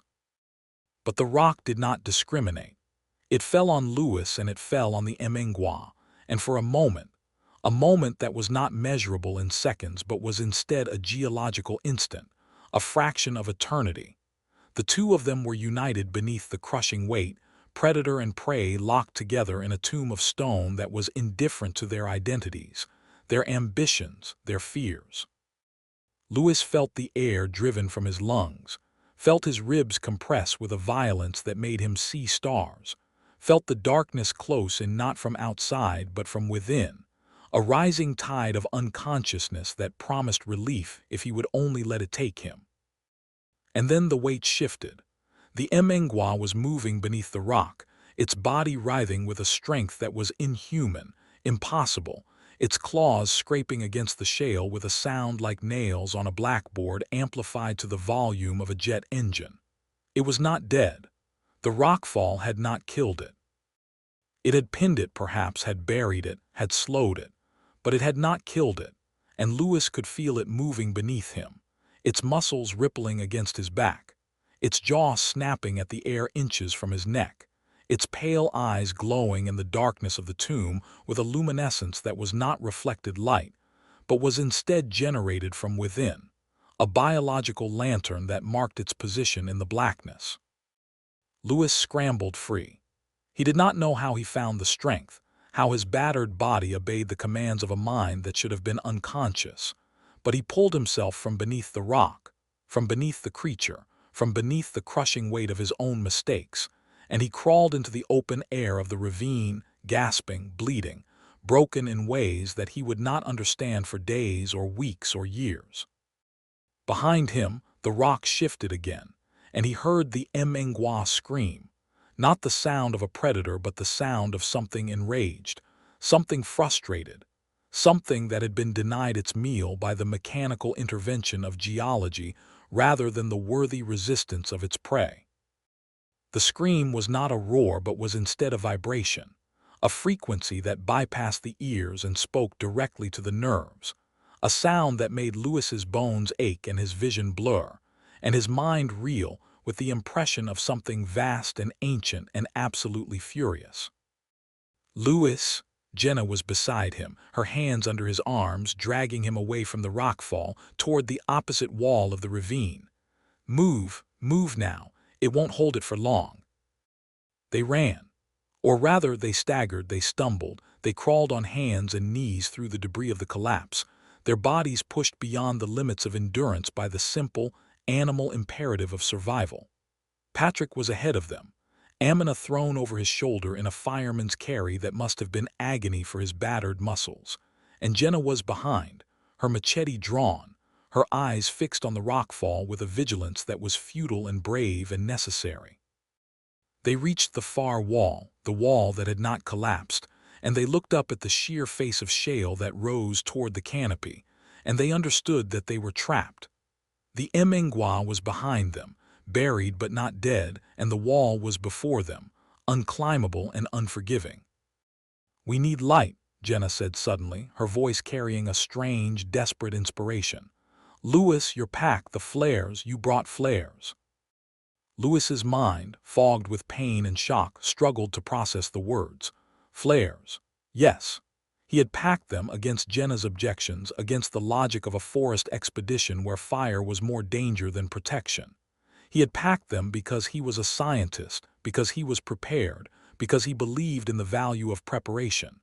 And now Jenna was asking for them, was demanding them, was pulling at his pack with hands that were bloody and shaking. "What are you?" he began, but she was already rummaging, already finding the cylindrical tubes, already pulling them free with a violence that tore the fabric of the pack. "It uses the shadows," Jenna said, her voice rapid, urgent, the words tumbling over each other in her haste to explain before the rockfall shifted again. "It blends into the gray-green. It becomes invisible because the light is wrong, because our eyes can't separate it from the background. But if we change the light, if we make it bright, make it white, make it something the forest doesn't produce, it won't be able to hide. It'll be blinded, disoriented." "And us?" Patrick gasped, lowering Amina to the ground, his chest heaving. "What happens to us?" "We close our eyes," Jenna said. "We turn away, and we run toward the light, not away from it. We use it as a wall, a barrier, a corridor." She pulled the first flare from its tube and struck the ignition cap, and the result was not light, but was instead an explosion of light, a white-hot magnesium glare that filled the ravine with a brilliance that was not natural, that was not of this world, that was so intense it seemed to burn the air itself.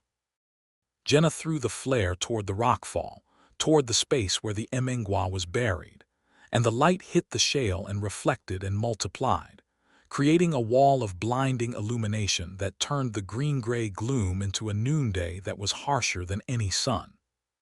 Lewis closed his eyes, but even through his lids he could see the light, could feel it pressing against his eyeballs with a physical force that made him want to scream. He heard the Mngwa react, heard the sound of stone being thrown aside with a violence that suggested the creature had freed itself, heard the scream of rage and confusion that was not a roar, but was instead the sound of something that had never known light being forced to confront it. And he heard Jenna's voice, cutting through the chaos, commanding absolute. Now climb, climb now. They climbed, with their eyes squeezed shut, with tears streaming down their faces, with the afterimages of the flare burned into their retinas in patterns that would never fully fade. They climbed. Jenna went first, her hands finding holds that she could not see but that her body remembered, her feet scrambling for purchase on the loose shale. Patrick followed, dragging Amina with him, his muscles straining, his breath coming in ragged gasps that were drowned out by the roar of the flare and the screams of the creature below. Lewis came last, his body a catalogue of injuries that should have immobilized him, his mind reduced to a single, repeating mantra. Up, up, up. The shale cut their hands. The roots they grasped tore free under their weight, sending them sliding backward until they found new holds, new anchors, new reasons to continue. The light below began to fade as the flare consumed itself, and in the dying illumination Lewis risked a glance downward, saw the Mngwa for one final, terrible moment. It was not hiding. It was not blending. It was exposed, revealed in the harsh white light as a creature of impossible anatomy, its brindled fur standing on end, its pale eyes narrowed to slits, its jaw distended in a scream of rage that was also perhaps of pain. The light had stripped it of its camouflage, had rendered it visible and vulnerable and furious, and it was thrashing against the wall of the ravine, its claws tearing furrows in the shale, its body slamming against the stone with impacts that sent vibrations through the entire structure. And then the flare died. The light went out. The darkness rushed back in, not gradually but with a violence that was almost physical, and Lewis felt the Mngwa's attention shift, felt its eyes find him in the darkness, felt the weight of its gaze like a hand on his throat. It was coming. It was climbing. It was flowing up the wall with a speed that defied the laws of physics, and there was nothing between it and its prey but a few meters of loose shale and the fading memory of light. Jenna reached the top. She hauled herself over the lip of the ravine, her body scraping against stone, her hands bleeding, her clothes torn. She turned and reached down for Patrick, grabbing his wrist with a grip that was desperate, that was fueled by adrenaline and terror, and the simple refusal to die in this place. She pulled him up and Amina with him, the botanist's body limp and heavy, a dead weight that seemed to fight against rescue with a perversity that was not her own. And then she reached for Lewis, her fingers stretching toward his, and he stretched back, his hand rising toward hers, and for a moment that lasted a heartbeat, a century, he thought he would make it. The Mngwa's tail wrapped around his ankle. Not the tail of a cat, not the appendage he had seen from below, but something else, something that had been hidden, something that ended not in a tuft of fur but in a hand with fingers, with joints, with a grip that was rubbery and cold and absolutely unbreakable. The tail hand pulled, not with a jerk but with a steady, inexorable pressure that was worse than any violence, and Lewis felt himself sliding backward, his fingers scraping against the lip of the ravine, his nails tearing, his skin shredding against the stone. Jenna screamed, a sound that was not words but was instead the raw essence of denial, and she grabbed his wrist with both hands, her body bracing against a tree root, her muscles straining with a strength that was not human, that was born of the same desperate imperative that had driven her to flare the darkness. For a moment they held. Lewis looked up into Jenna's eyes, and he saw the determination there, the refusal to let go, the absolute commitment to his survival that was more than he deserved and more than he had earned. And he looked down and he saw the Mngwa, its pale eyes glowing in the darkness below, its jaw open, its body pressed against the wall of the ravine with a flatness that suggested it was not climbing but was instead flowing upward, defying gravity with a biology that had no name in any taxonomy. The tail hand was wrapped around his ankle, the fingers flexing, squeezing, pulling with a patience that was worse than any hurry. "Don't let go," Lewis whispered, though he knew she wouldn't, knew she would hold on until her arms tore from their sockets, knew that her strength was not enough. "I won't," Jenna gasped, her face contorted with effort, her teeth bared in a rictus of strain. "I won't." But the Mngwa was stronger. It had always been stronger. And as it pulled, as Louis's body began to slide backward into the darkness, he felt something shift in his understanding of the world, something that was not fear but was instead acceptance, not despair but was instead surrender. He had spent his life running from the truth, from the reality of his own insignificance, from the knowledge that he was not the apex, not the observer, not the name-giver. And now, in this final moment, with the tail hand pulling him down and Jenna's grip failing above, he understood.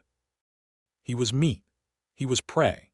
He was the source of the sound that the Mngwa craved, and the sound he made as he finally, inevitably, let himself scream was not a scream of terror, but was instead a scream of recognition, a vibration that traveled down into the ravine and was swallowed by the creature's waiting jaws, a sound that fulfilled the promise that Hitchens had written about 90 years before, the sound that the Mngwa hunted not for hunger, but for the simple, terrible pleasure of hearing it. Jenna held on.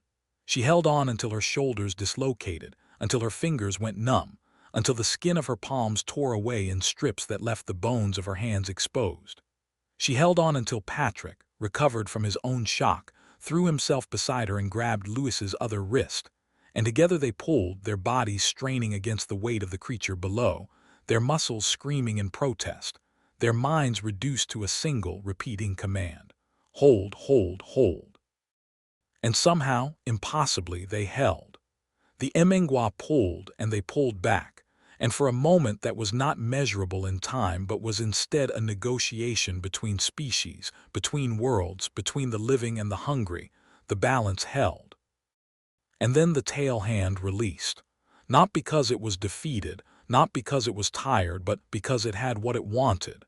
It had the sound. It had the scream.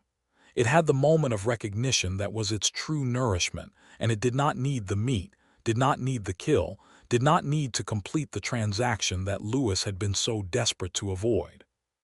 It let go, and Louis flew upward out of the ravine over the lip, onto the forest floor in a tangle of limbs and blood and vomit and tears. And below, in the darkness, the Mngwa settled back onto its haunches, its pale eyes closing, its jaw returning to its resting position, its body beginning to blend once more into the gray-green shadows that were its home. It had fed, not on flesh but on fear, and it was satisfied, for now. They ran. They did not look back. They ran through the forest with a recklessness that would have killed them in any other context, their bodies pushed beyond the limits of endurance, their minds blank with the shock of survival. Jenna ran with her dislocated shoulders hanging at angles that should have immobilized her, driven by adrenaline and will, and the simple refusal to stop. Patrick ran with Amina over his shoulder, his legs trembling, his breath coming in ragged gasps that were closer to sobs than to breathing.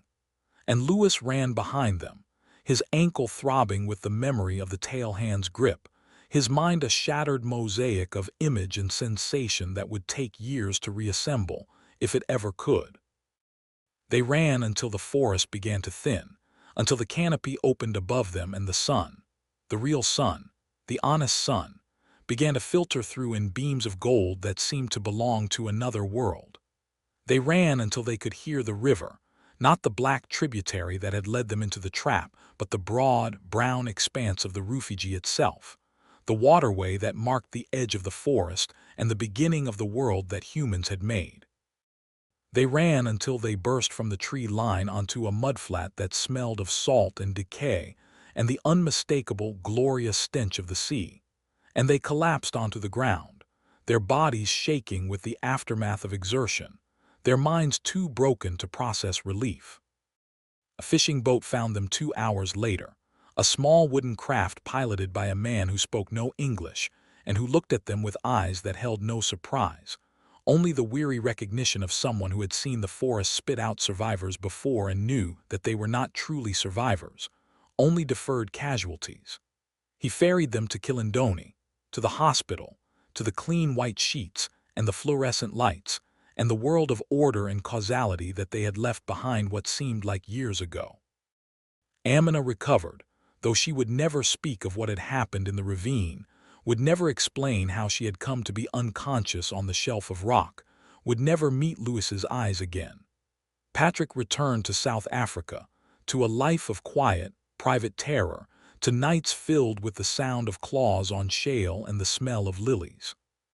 Jenna's shoulders healed, though they would never regain their full range of motion, and she would never guide another expedition into the coastal forest, would never again trust the geometry of the wilderness, would never again believe that she understood the rules. And Lewis returned to the world that had disgraced him, but he did not return to his obsession. The journal of William Hitchens was lost in the ravine, buried beneath tons of shale with the creature that had guarded it, and Lewis made no effort to recover it. He wrote no papers. He gave no lectures. He accepted the silence of his peers not as punishment but as mercy, and he spent the rest of his days in a small apartment in Barcelona, far from the forests, far from the myths, far from the sound of footsteps in the darkness. He did not speak of the Mngwa. He did not speak of David or Thomas or the ravine or the tail hand that had pulled him toward the darkness. He spoke of nothing, and in his silence, those who knew him assumed that he had been broken by the experience, that the disgrace had finally claimed him, that the forest had destroyed what the academy had merely wounded. But Lewis was not broken. He was waiting, he was listening.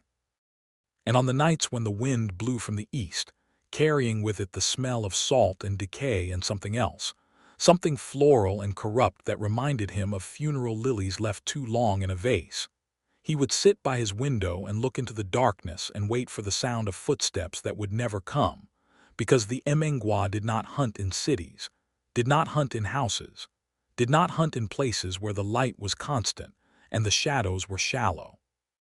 But it was still there. He knew it was still there. In the forest, in the gray-green shadows, in the valley that did not appear on any map, waiting, watching, patient beyond the capacity of any living thing. And when the wind blew just right, when the light was low and the shadows were long, Lewis could feel its eyes on him, pale and luminous and absolutely certain, and he would open his mouth and produce the sound that it had taught him to make, the sound of recognition, the sound of prey that understands at last that it is prey, and he would feed it across the distance, across the years, across the impossible gulf that separated the world of light from the world of teeth. The fishing boat that had found them had been hired by Harlan Marsh, who had waited on the coast for news that never came, who had eventually returned to his tech empire with a story that he told at parties, a ghost story, a legend, a myth that no one believed but everyone enjoyed. He had not seen the ravine. He had not heard the scream. He had not looked into the pale eyes of the thing that did not hunt for hunger but for the sound. And when he stood on the deck of his yacht 6 months later, sailing past the Tanzanian coast on a pleasure cruise that was meant to demonstrate his recovery from the disappointment of the failed expedition, he did not see the pair of eyes that watched him from the rocks and ferns of the shoreline, did not feel the attention that was focused on him with an intensity that made the air seem to thicken, did not understand that the Mngwa had not been defeated, had not been killed, had not even been inconvenienced by the rockfall and the flare and the desperate scramble of survivors. The Mngwa had simply finished its meal for the season. It had fed on the sound of Lewis's scream, on the terror of the survivors, on the breaking of spirits and the crushing of ambitions. It had collected its tribute, Thomas, David, perhaps Amina's innocence, perhaps Patrick's peace of mind, certainly Lewis's obsession and Jenna's confidence, and it had stored them in the bone circles that dotted its territory, in the arrangements of white that marked the boundaries of its domain. It had eaten not flesh but fear, and it was satisfied, for now. But it was watching, it was always watching. And when the season turned, when the rains came and the forest grew thick with the prey that wandered in from the world of light, it would rise again from the gray-green shadows, and it would hunt again, and it would feed again, and the sound of the scream would echo through the canopy, through the ravines, through the valleys that did not appear on any map, and William Hitchens's journal would gain another entry, written not in ink but in the arrangement of bones, in the placement of fur, in the patient, terrible geometry of a predator that had never known defeat and had no concept of mercy. Among the gray rocks and green ferns of the shoreline, a pair of pale, predatory eyes watched the yacht sail past, and the thing that owned those eyes did not blink, did not move, did not make a sound. It only waited, it only watched, it only hungered. And in the forest behind it, in the darkness beneath the canopy, the bone circles gleamed white in the perpetual twilight, and the shadows breathed with a life that was not life, and the Mngwa settled deeper into its camouflage, becoming invisible once more, becoming the forest itself, becoming the principle that had governed this place since before humans had learned to walk upright and would govern it long after they had returned to the dust from which they had come. The eyes closed, the shadow settled, and the forest held its breath, patient and terrible and absolutely certain of its eventual victory. Thank you for listening to today's stories. If you enjoyed, please leave a like and subscribe, so you don't miss the stories yet to come.